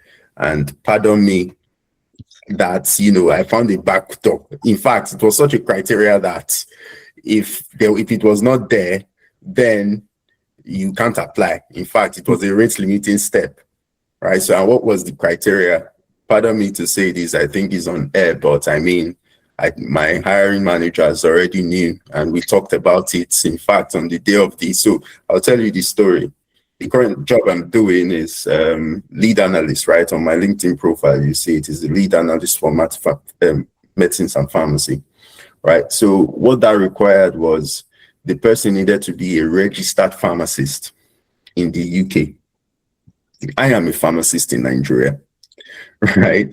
So, but they wanted the person to be a registered pharmacist in the UK. I have not done my pharmacy conversion in the UK, right? So when I saw the job, it was a step that, yes or no. If you click no, then it's blocked, red. You can't go forward, right? So, but I clicked yes. And under the yes, they put, okay, what's your registration number? Things like that. I just typed, I haven't done it yet. I'm still awaiting to do it in next year. Right. So that was not required. I mean, that just allowed me to continue with the application. For me, I was just applying. I was not even directly really looking for a job at that moment. I just saw the job and I felt like, oh, this is really interesting. The pay is good. It feels like what I can do. I qualify for this mostly. But, some of those essential things, I did not meet them. I didn't have them. So, but, passing through that stage, I was able to finally submit the application, right? So I was very surprised that a week or two after, I got an invite to interview, right? I went for the interview. I did the interview. And I told them that, oh, this is the thing I saw there, but I just applied anyway. Hope that's not a problem. And they were like, fine, yes, that's okay, that they've even relaxed that criteria, in this set of applications, unknown to me that they've brought out that job like twice before, right? So they brought that job. People who applied were not qualified for the job because some of the pharmacists who applied couldn't do it. They just didn't have the skill to do it, right? So they said, oh, the HR forgot to remove that criteria, and that's why it was there. Am I not lucky to have applied? I applied. I did the interview, and the next day they called me. I was like, wow, we are so lucky. We've never interviewed someone for this role. We've brought out this role like 3 times. This was the 3rd time they brought out that role, trying to recruit a person for it. And I was the best person they've interviewed in all of the 3 times, that they were very happy to offer me the job. Wow. Right? So that's not ticking all the boxes, but just going in anyway. You can call it Delulu, but I mean, you never know where your luck, is, right? So I think that was just a story to encourage anyone who was out there thinking that, oh, I don't meet all of these criteria, so I may not qualify or things like that. Go for it anyway. The worst that they can do is tell you no. That's the worst, right? So yeah, that's just my summary. Wow, thank you very much. I think many of us in the room who are currently working would have a similar experience. For me, to my current role, I think I tick the box maybe for only 50% of the role. I wasn't a data engineer before now. I was a data scientist, data analytics role. And I was even going to turn down the role, like turn down the application. The recruiter, I was running after her for a data analyst role. Just, out of play. I think many of us are just playing with the market. So I thought, okay, let me just try it. She didn't respond to me on that one. She ghosted me and then just suddenly messaged me for a data engineering role. I told my mentor in church that I don't think I want to go for this. He said, yes, I don't want you to struggle. If you think it's not something you want to do, just decline. So I went to her, said, I don't have the skill set for this thing. However, it's a future plan for me. If you allow me grow on the job, I'm willing to jump on it right now. And she was like, yeah, just send your CV. What do I want to tweak again? Send the CV over. They called me for the interview. I did my own part to prepare anyway. And this is where the place of competence comes in. And now when they post job description, I think they put a lot of stuff there based on the way they are looking at it. But they actually know what is essential to them and what they need eventually. So for them, when I spoke, I think they found, okay, this is okay. Let's just take it and move on. So there might be that, like you said, maybe they've been trying to recruit for that role, and at this point they found somebody who seems to tick most of the boxes better than the other candidates. Why not? And so when you get rejected as well, understand that maybe somebody by chance had something a little better than you from the domain. I couldn't even beat him to that role now. For example, no matter how much skill you think I have, I don't have a medical background, even though epidemiology and mathematics was my thing, but it's not the same. And I think that's one thing people should start saying as the strength they have and lean towards it. You need to know what you have that is unique, and then try to find roles that actually matches, that kind of thing, and then you can speak to it confidently. Yeah, thank you. Dr. Ron, I don't know if you have something to add to that anyway, because there's another question here which I will throw to you, but go ahead, sir. Just to add on that last thing, so finding your unique selling point, and leveraging on it. Like most of the roles I go for, once they ask me, what's beautiful thing that you bring in, or why should we hire you? I say, you will never see a project manager that has a clinical background. They are very few. Very few. Very few. And that's a unique point because an edge. That's an edge. You remember what I was talking about the other time, talking about me focusing on pharmacy-related data roles. That's a selling point for me because there are very few people who are pharmacists and are data professionals. Yes. I say there's nobody that can sit with your clinical team, have those conversations. When they are talking, I understand every single jargon in quotes they are talking about, because that has been my lived experience for the past 10 years. So I'm just on this other side. A regular project manager will struggle to understand if a doctor says, oh, we actually need this because of safety, because of 1, 2, 3, 4. I know why they are asking for it, but regular PM wouldn't know that, and they'll start having a lot of back and forth, and now eventually probably end up delaying the project or derailing the program or whatever. So that's my own unique selling point, and I hold it very strongly while building the other competencies that are required. Thank you so much. Let me just quickly share this stuff. I think it might be useful for a lot of people to see. Yes, go ahead. Let me know if you can see my screen. Yes, we can see your screen. Yeah. So I actually looked at the top 10. Again, this is based on data, really. Top 10 skill across each domain. Data, project and program, digital transformation. So you can see most of the skill sets that cut across. Communication, stakeholder management, project management, leadership, negotiation. These are things that are cutting across. So in each domain, you see what actually counts. Then if you go into like more details per se, you see a lot of the skills you are looking for actually soft skills rather than core technical skills, basically. So again, that still tells you you don't need to like channel so much energy into the technical, because as a band 5 now, data analyst, right? Like based on that competency framework, there are minimum things I expect you to be able to do. So if that's the level you're going in for, you don't have to stress yourself so much. Like people shout, oh, I need to check SQL, I need to learn SQL, mastering joins, writing queries, kiniko. You see where SQL falls in this whole. I'll probably do a deep dive and check all the skills I've seen, but this is where it sort of stands at. You see where Power BI is sitting, you see where Python is sitting, and all of that. So that tells you what is actually being asked for, like in the real workforce.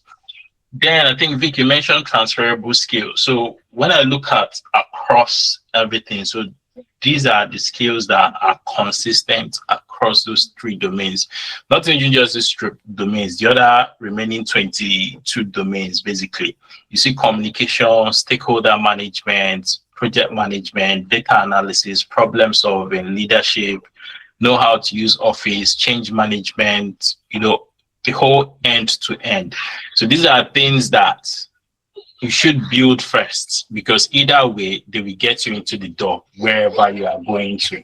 And when you get in, you can now sort of drill down, okay, which area do I need to now niche down on?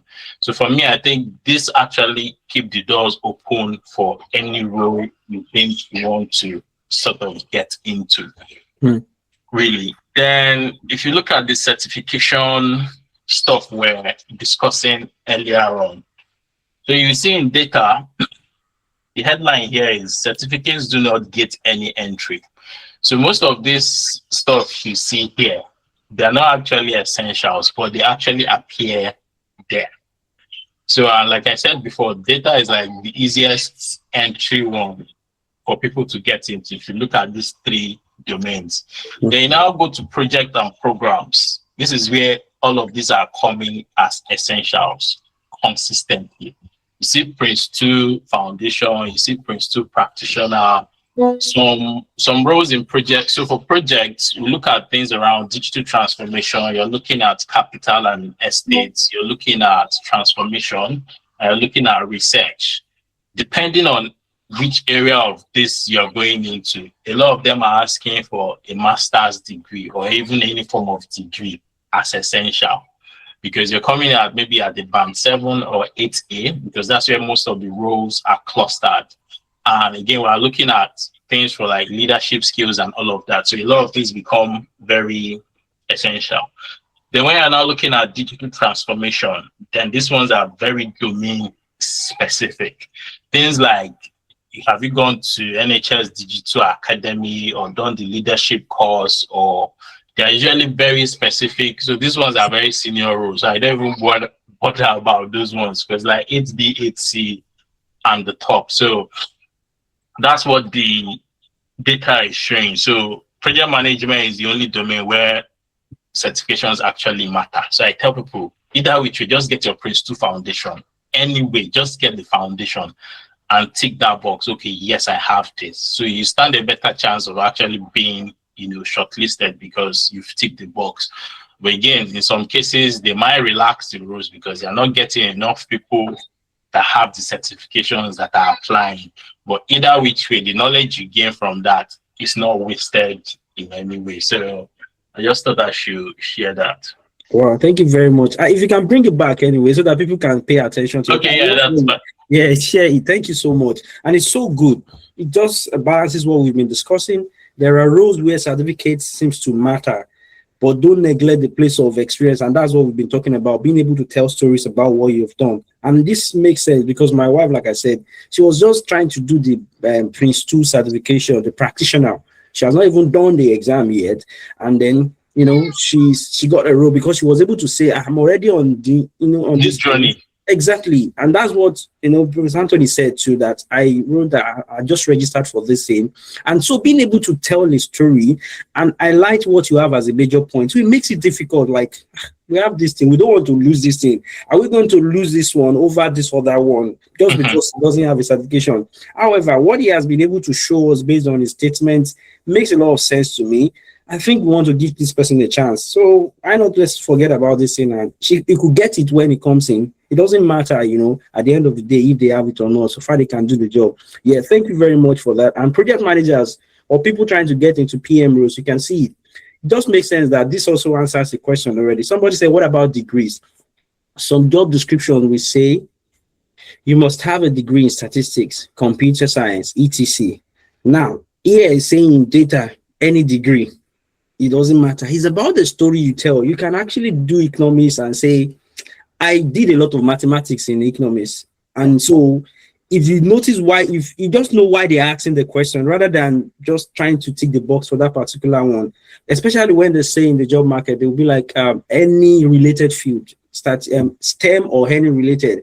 And people just shut down themselves from that point. I didn't do STEM. And I didn't do anything related. Anything could be related. Think about it. Just you highlighting what makes sense and can really be useful for that role is the major thing here. So for data, maybe like you said, they are not even as important. Certificate do not get entry. I mean, do not get entry. Maybe people can see this well. You can zoom in a little for them to see. You don't need it so much. It's not going to stop you. But for project and program, maybe. You can see it's very important. So get it along with the experience you are gaining. Then for this digital transformation, certificates are domain specific. And then you said something. So it's like you can even map your way in, getting into data, then growing into managing projects since you are now really getting more certificates, and then eventually getting into the digital transformation thing as a leader. That seems to be like, you know, a very good career transition path. Journey. Yep, yeah, absolutely. Yeah. Wow. Thank you so much for that. Somebody said, I'm looking to enter project management roles in the NHS. I have masters in M&E, and I'm currently studying for my PMP. Very good. I have some experience supporting projects, but in junior levels. But I see most project management roles in the NHS require Prince 2 in person specification and experience working in healthcare institution. How can I position myself for NHS roles? So if I could answer, right, first of all, you say you have experience supporting projects in remove that junior first of all, just take it out of the equation. Because when you come to the details of supporting projects, right, you want to get into the nitty-gritty. It could be around organizing the daily calls or weekly sprints. It could be around ensuring that all project documentation are up to date. Around ensuring is our risk register up to date? Is the issues log up to date? Is the decision log up to date? What are the critical dependencies? The project plan, are we on track? Are we about to derail? What can set off course and all of those things.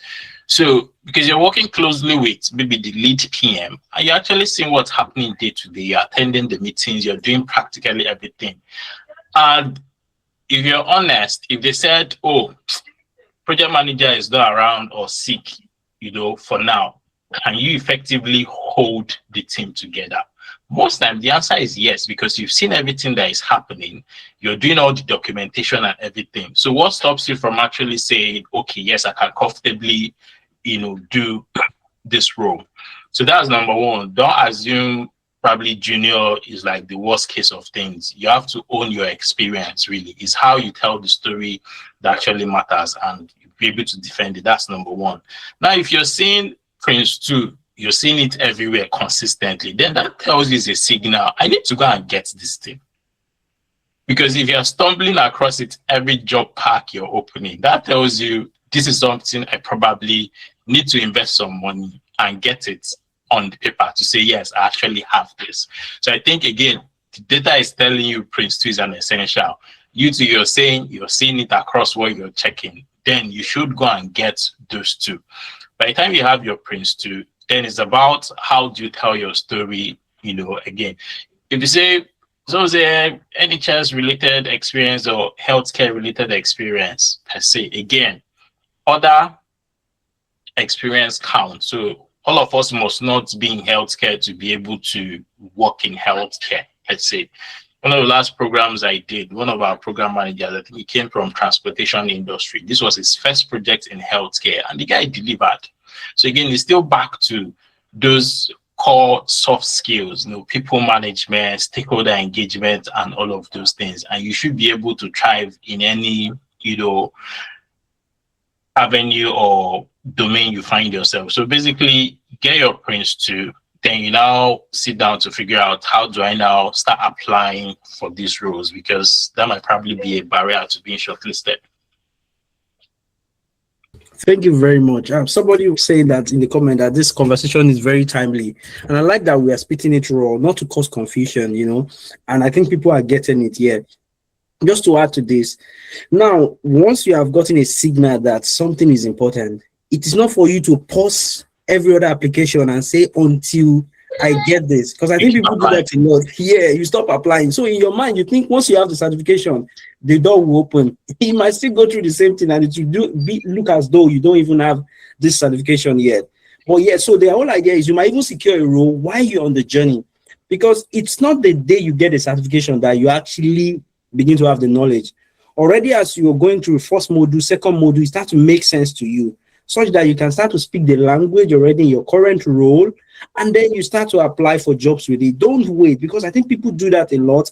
I think I should just go and get Python. So let me pause. Once I get it, I know the market will open, and then you get rejection emails again, and you're like, it's not working. No, don't stop applying while you're getting the skills. You never can tell. You will get a role that is enough, and we just say, okay, we don't really need you to have it yet, but since you're already on the journey, why not go for it? Thank you very much. Now, somebody said, I think people should be aware of something called certification trap. Some people get caught up in that, and they just keep chasing certification after certification. They think if they've gotten one rejection, then the next thing they need to go do is get another certification. Right? So that's usually not very necessary. Thank you very much. And start jumping from boot camps. I was on 8 boot camps almost at the same time. Don't even laugh. Both paid and free boot camps, because I was thinking there's something missing. You always find something missing. You can't tick all the boxes. And you see, that's already a problem on its own, because as much as some of these things are important, your mental state is also really important. Like, are you stressing yourself trying to chase all of this knowledge, whereas you could direct all of that energy into actually understanding, what you are missing, you get, or what the job is actually asking for that you need to focus on, So just something on the side to say. Thank you. I will send the CV to you, maybe Dr. Ron. Maybe we can use it to just do a quick test run of how we should do the. Is that possible? Is this something we can do? Let me check if I can access this test account. Sorry. Okay, that's fine. But why I'm just saying that while we're taking all these other questions. So one more question. Thank you very much for everyone who has waited to this time. I think it has been a very lovely conversation. So drop in your questions. That's why we are here. We are not here to sell anything like what we want you to see alone. We want you to also get what you want to see and what you want to understand, so that we give you clarity and you can run with it. So yes, what are the chances of landing an entry role for someone who is still in Africa? And what strategy would you recommend? I love this. I think when we're looking at the statistics of the people who registered, correct me if I'm wrong, Jennifer, I think according to us, we had like maybe 90% of people from the UK, but we won't neglect or leave out the 10% of people from Africa or outside the country. I think when we started, Aisa is from Pakistan, so she might want to know what she needs to do, to get into the NHS. Are there still opportunities? That's a question I need to ask. I remember Dr. Anthony there was a friend of yours who came in all the way from Nigeria back then, and you shared the story with me. Are there still stories like that recently of people coming into the NHS, and what strategy should they use to get into roles? If you're speaking, I think yes, of course, there are stories like that. I think it's it be more less these days because of all the policies and things that's currently coming up. But see, I can assure you that even just 2 weeks ago, I had another friend of mine, who was recruited directly from Africa. So the stories are there. Maybe not necessarily for entry level roles. Okay. Certainly for senior roles, there are a lot of opportunities. Certainly with visa sponsorship as well. But for entry level roles, I can't particularly say. But in as much as that may not be very clear, I think there are still steps you can take. Right, there are steps you can take, and you may not necessarily need to target getting an entry level role in the UK. You can get an entry level role where you are. Right, I think what really is important is the journey, is the process. Right, so you need to focus more on the process rather than just getting a job. Right, so how are you getting your job experience? How are you learning? How are you being mentored? Right, so if you have mentors, maybe even in the UK, and then they say, okay, there's a role I think you can come try to apply for. Right, but first of all, you need to prove that you have that job experience. Right, because like I told you the other day, my two friends who have happens to come here, it was, oh, I saw this role on LinkedIn, and I'm like, oh yeah, I think you can actually apply for this role. I think you have the skills. Forwarded it to them. They prepared for the interview, prepared the application, applied, they got the interview, interviewed, and then they came. Right. So if you've got the skills and someone knows that you've got the skills, then you're going to get an opportunity. Opportunities are everywhere, but focus on the process first. Thank you very much for that. Dr. Ron, do you have anything to say to that? Maybe based on I know you talk to a lot of techies out there or professionals trying to transition. Yeah, just to echo what Anthony said, the opportunities are there. I've just know, I even have a lot of people I've scheduled bring on the podcast to talk about it. I've not just had the time. But people are coming in steadily, and so like he said, is understanding what that process looks like, then follow it detail by detail. Then people are getting jobs and they are coming in every day. So yeah. Wow. Thank you very much. And please, if you can get us the link to your podcast, I think we can drop it in the channel now so that people can follow and begin to gain more knowledge from you. It's a lovely podcast. I've been there to watch a lot of videos, and that's really helped me also in the way I see things.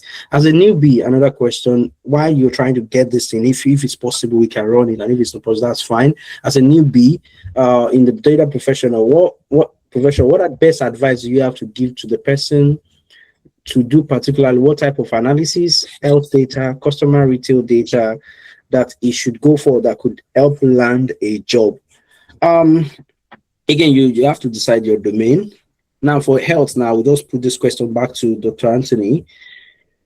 What kind of analysis should they be doing to get into the NHL? Are they specifically supposed to be health data? You mentioned earlier we have finance roles and all, but can you tell in terms of frequency, what kind of data professional do they want within the NHS, and what kind of projects or experiences they should try to gain, if you know? I think it's simple, really. I was talking about domains earlier, and the truth is that the NHS data jobs are quite diverse. They're quite diverse. You can get a job anywhere. You can get a job in estates. You can get a job in pharmacy. You can get a job in admin as a data person, right? So it all really depends on your specialism. What are you good at? Again, right? So if you are a market, if you are a maybe like a business person, nothing stops you from focusing on customer retail data. You know you're not pursuing a career in health or things like that, right? But even if you have been you have been learning, to use customer retail data and things like that, you can still try to apply for jobs because transferable skills, again, like Kelechi said. Now, do you know the tools? For the NHS, as simple as it is, the technical tools are very simple. It's Excel, it's Power BI, it's SQL, right? So the NHS truly has not advanced to the stage where they're using high-level AI stuff, all those machine learning stuff. Yes, there are a few trusts who are doing advanced analytics and stuff, but if you know your basics, SQL, Excel, Power BI, right, maybe SSRS, you're good to go. Now, do you know these things? So whether you've been doing this, you've been doing retail data or things like that, if you've seen a job that you think you qualify for and you think you can do the job, apply for it, right? So your transferable skills, the story you tell is what will give you that opportunity, is what will open the door for you, right? Thank you. Do they sponsor data roles? That was a question asked in the chat as well. And what band? Oh yes, they do. I think the banding will depend on the general policy. I think for now there's a salary threshold, to sponsorship. I think now it starts from about 40 something K, about 41K. 41K 700. 41K 700, yeah. So if you meet that salary threshold, then you're likely to be sponsored. I think there's also a caveat as well. If you studied in the UK, you think that salary range is a bit lower. I think it's about 37,000 or so, right? Yeah, so if you meet that salary threshold, yes, you get sponsored. And if you ask for sponsorship and with the NHS, you are most likely going to get sponsored if you need it, if you require it. That answers in the next question. Somebody was asking how they can, position to get sponsored. And it's the same thing we've been sharing. If you understand how they think, you'll be able to hack into the brain and write a good supporting information. Firstly, stay open and positive that there are opportunities, and then you can follow. So they've been asking how to connect with you. I've just dropped Dr. Anthony's profile on the chat so you can connect on LinkedIn. Dr. Ron also shared the link to the behind the scenes YouTube as well, so you can get into that. Because of our time, it's been a lovely moment. Just a quick one to share with you.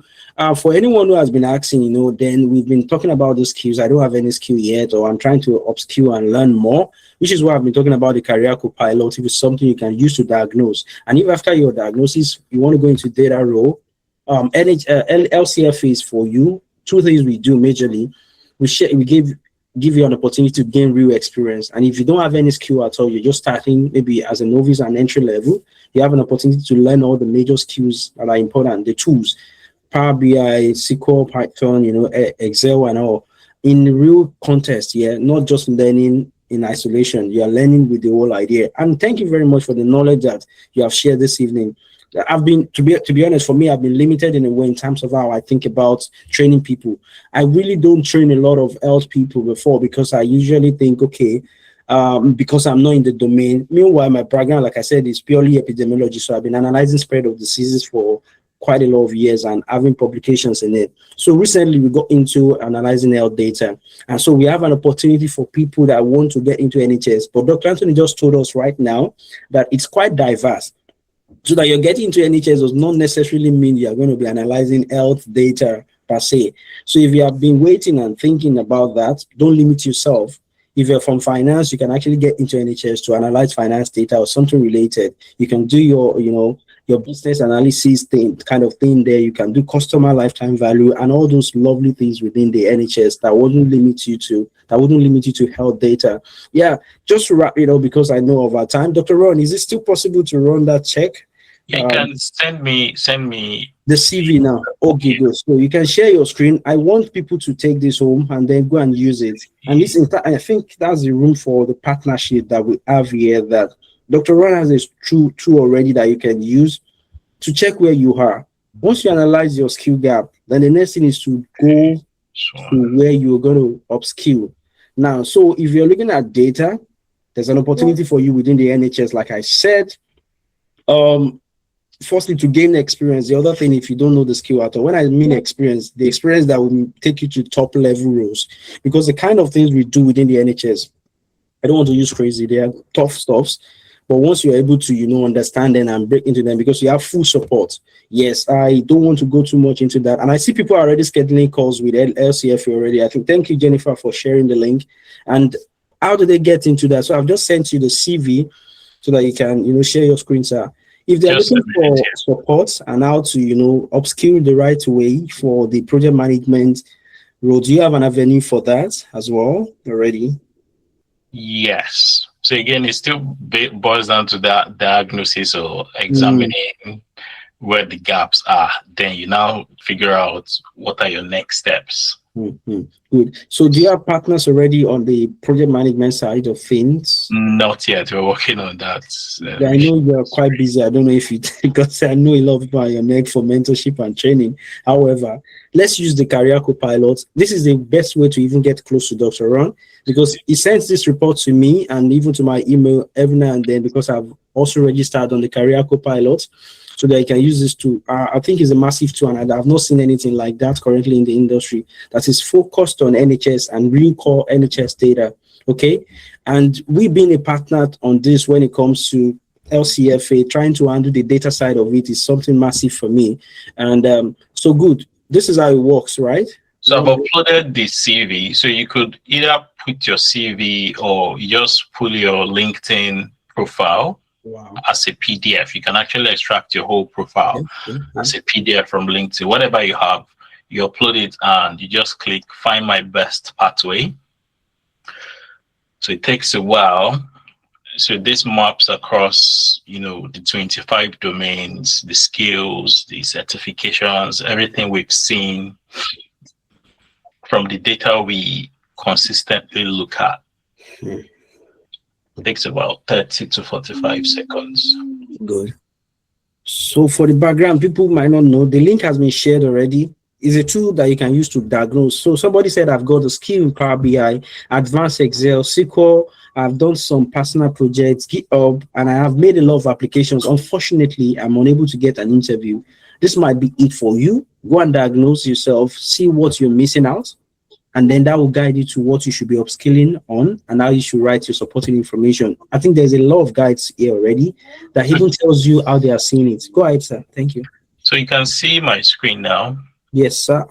So what we tend to do, it gives you the top 3 pathways. So based on that CV you sent to me, yes, this is the top strong fit, like the best you can get into AI, machine learning, and data science. So it tells you this and highlights the ones you already have based on the skills we have in the database.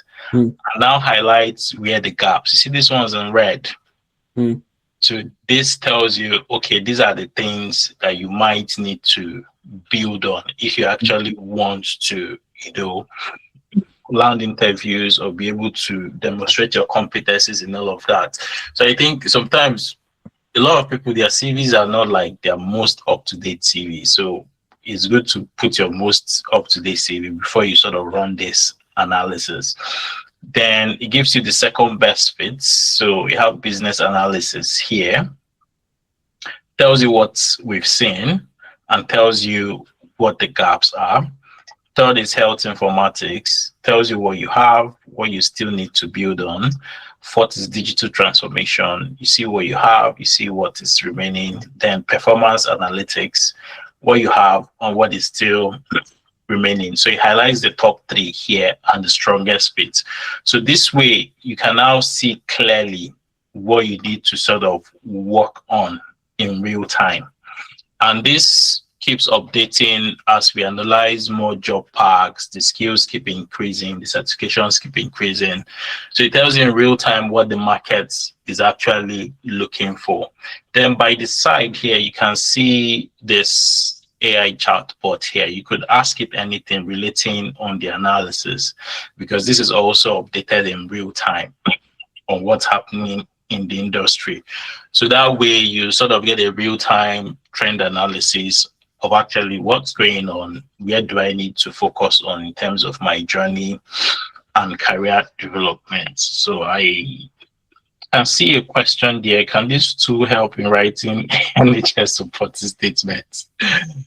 Good question. So again, your supporting statement is how will I put it now?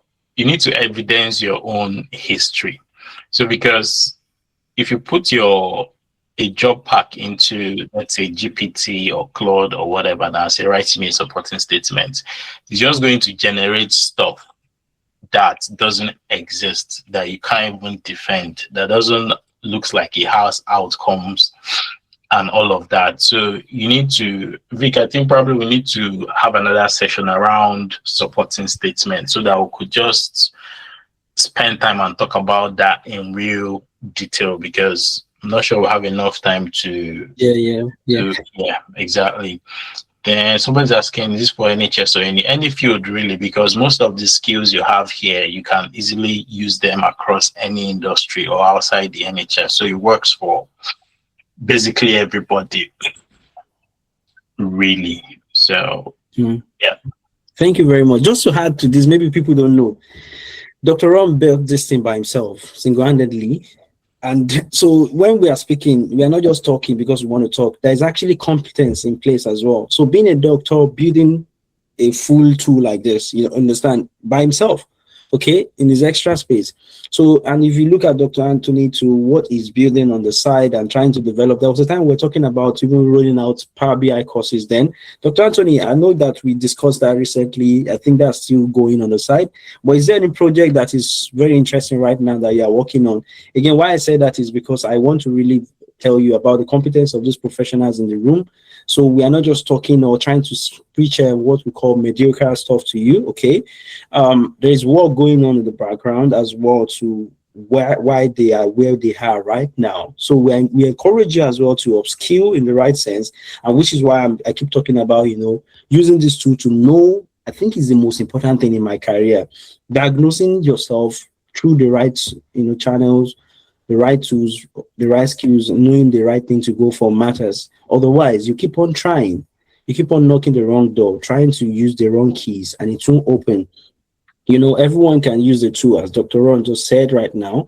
Try it out and see what it's telling you. Then follow the path it is going to create for you.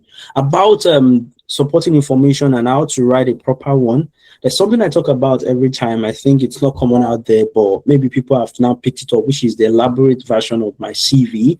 It's always like you explaining every damn thing on your CV, like every line on your CV, as if you are talking to me. No structured English, just raw, as if you're talking to a friend. Preferably, you can use the star approach, just explaining it. So when you want to throw that at ChatGPT or anything to even help you as a guide, it doesn't just pick generic stuff and cook up what is not in your experience, and it's so, AI rich in a way that you can tell that not human written stuff. The other thing I do before I even start to write supporting information is, once I throw in that document, I say, look at the job. Look at what I have. What is missing?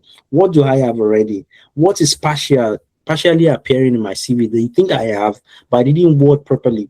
So what I do before I even start to write the supporting information is to now go back and explain that thing that you said I don't have. Maybe I do have them, okay, but somehow it's not written on my CV or my elaborate CV. Now I know that it's lacking, so I have to go and write it out. Before I say you should start building any supporting information for me, we did that for somebody who secured the senior auditor role within the council, and all she did was the first job and the first application, and everything just went smoothly. She did that diagnosis, checked what she doesn't have, and it's obvious she actually has them, but it wasn't written there, so she needed to explain, and I helped her again to think through them, because that's another thing. So many people have skills in this room, but due to fear and there may be your limitation in views and understanding of the requirement, you tend to shut out yourself, okay? Say, I don't have the skill, I lack this one. That's why you need to work with mentors, okay? People who can see beyond what you are saying, and they are able to tell you, I think you do have the skills, okay, but you can't see it yourself. And that's the danger of, self-diagnosing, like you said earlier. So yes, because of our time, it's been a lovely 2 hours. Unexpectedly, we thought it's going to be like 1 hour, 30 minutes max, and we'll be out of this room. And people have stayed, at least.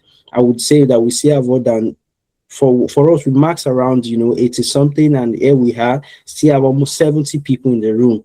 Thank you very much. And I said something when we started that there is an opportunity for you. The first is that Jennifer has shared a link. If you want to book a one-on-one, just free mentorship or guidance call, where we're going to give you clarity on your journey, especially if you're in data. That's one advantage you will get. And I say to you, if you're on this call, if there's any service that you will need later that we want to support you, you're already getting a 30% discount off it. Now, like I said, you don't necessarily need to jump on a paid program. If you have everything after the clarity call, it might be the way you are writing your stuff that doesn't make sense before, and then we'll try to help you to make it better. Okay, so if you want to reach out to these professionals, we've dropped their link. While they are quite busy, they are always open at least to support. Dr. Ron has a podcast already, which might be answering some of your questions if you go to the YouTube channel.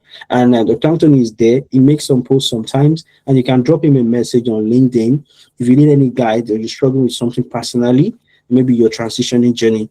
It's been a great moment. I don't know, Dr. Anthony, what do you have for us to wrap up this section as we're leaving the room?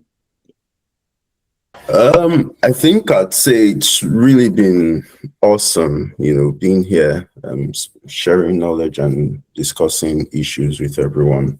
My LinkedIn handle is always open. If you have any questions or advice, just reach out. Good. Thank you very much. And Dr. Ron, I'm sure they will start, bombarding these two right now so that they can do it. Because if there's anything I really want to talk about, I'm just excited talking about, the career co-pilot, and it's been a very good tool for me, like I said, because this is something I use my mouth to say to people before. Go and do this, pull down this job, analyze it. It's now like somebody built a solution. Why not? Just use it, and it's end to end.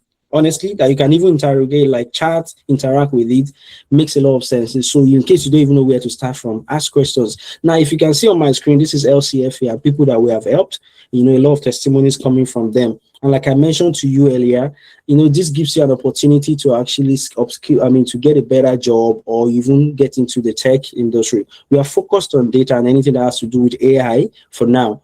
And we have two major programs that deals with this. Obviously, if I wanted to say this will come up in the beginning, but I like it to come as a last thing intentionally because that's not our focus.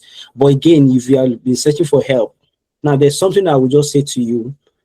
A lot of people have actually gone for programs out there and they run back to the room to say, I've not gotten the right support. If there's something I can vouch for in this room, is the heart of the people that are supporting you, which you will get that end-to-end support till you get the results you are looking for. So if you have been searching for a program that would really support you till you get a role and even succeed in the domain, honestly, I think this is the place you should be. Like I said, we don't hold anything back, and the focus is to give you real experience. So there's an opportunity for you to work with our clients, our partners on whatever analysis they are doing. So, and which is what is very important. In the data domain, now you have seen that certifications are not like the main thing, but in the project management, you have seen also that certificates are actually very, very good and important, but your experience as well and storytelling is also very important. So that takes me to Dr. Ron for your final words for us before we get out of the room. What do you have to say to wrap up the section? So it's been an amazing section, and most times the time is now almost never enough to go into all the details and all of that. But I just hope people who sort of came on have been able to pick one or two things around, understanding what they need to do, what your next steps actually need to be like, then actually start implementing some of those things like, from day one, and also reaching out where you are stuck. Because it's always good to shorten your journey by asking people who have sort of gone ahead of you. So we're always happy to support as much as we can.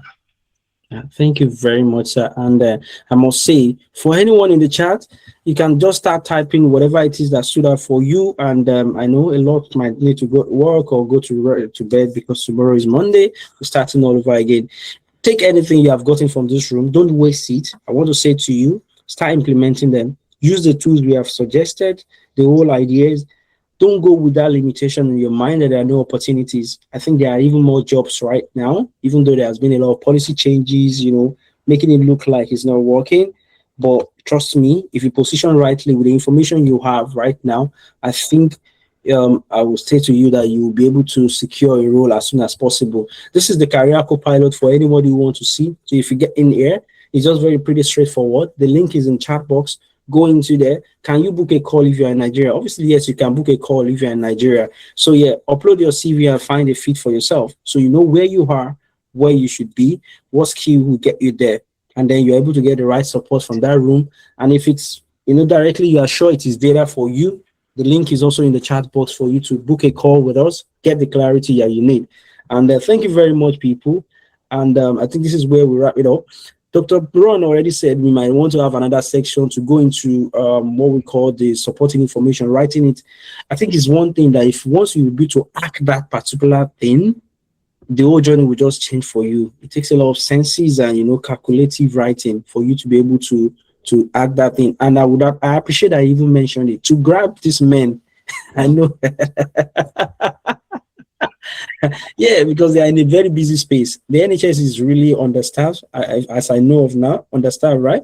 And meaning they are quite busy, working. So please take advantage of all the opportunity you have gotten to ask questions and to gain clarity and start acting on them. Do have a lovely evening. Thank you so much, Dr. Ron. Thank you so much, Dr. Anthony. Thank you, everyone. I can see Mary Alaka, Tolani, Akinola, and everybody. Ayonida Mola, I can see you. Thank you very much for staying. Abidemi Agbaje, thank you very much for coming. Abisola, I can see you. Adaize, Ademilola, Adeoluwa, thank you very much. Professor Chizo, you're good. Thank you very much. I can see this name, but I don't know how to pronounce it. Yeah, thank you very much. Amatsu, thank you. Andrew, thank you. Professor Anthony, thank you. I see BA team assistant. Thank you very much. Bosede, thank you. Chukudi, thank you. Chukwemeka, thank you. Damola, thank you. Daniel, everybody, thank you very much. Farida, thank you. Abiba, thank you. Idaho, Esosa, thank you very much. Israel, thank you. Jasper, thank you. Professor Jennifer, thank you. JC, I really appreciate you coming into the room and staying till now. Dr. John Samuel, thank you. Dr. K, thank you. K1, Kenny Saosi, Professor Kenny, good evening, sir, and thank you. Thank you, Solara Kotu. It's good to have you in the room. Dr. Lincoln, LM Lovett, Mary, Odeyale, it's good to have you in the room. Please go and act on this one. Professor Laide Kende Daramola, good. Resolution, thank you very much. Yes, and this is where we wrap it up. Testim, Timlane, Tolani, Wahida, yes. Professor Stephen Shola, good to have you. SMS Doc, I don't know who that is. Professor Samuel, Sam, Rona, and Professor Paul Adeshino. It's good to have you here. Schedule a call. Let's have clarity even beyond this room. And bye. We'll be jumping off now. And we'll stop recording. Also, to mention that this will be shared with you. So expect some things in your email. And then that will give you an opportunity to watch this section again and then take into action whatever you've learned so far. Bye.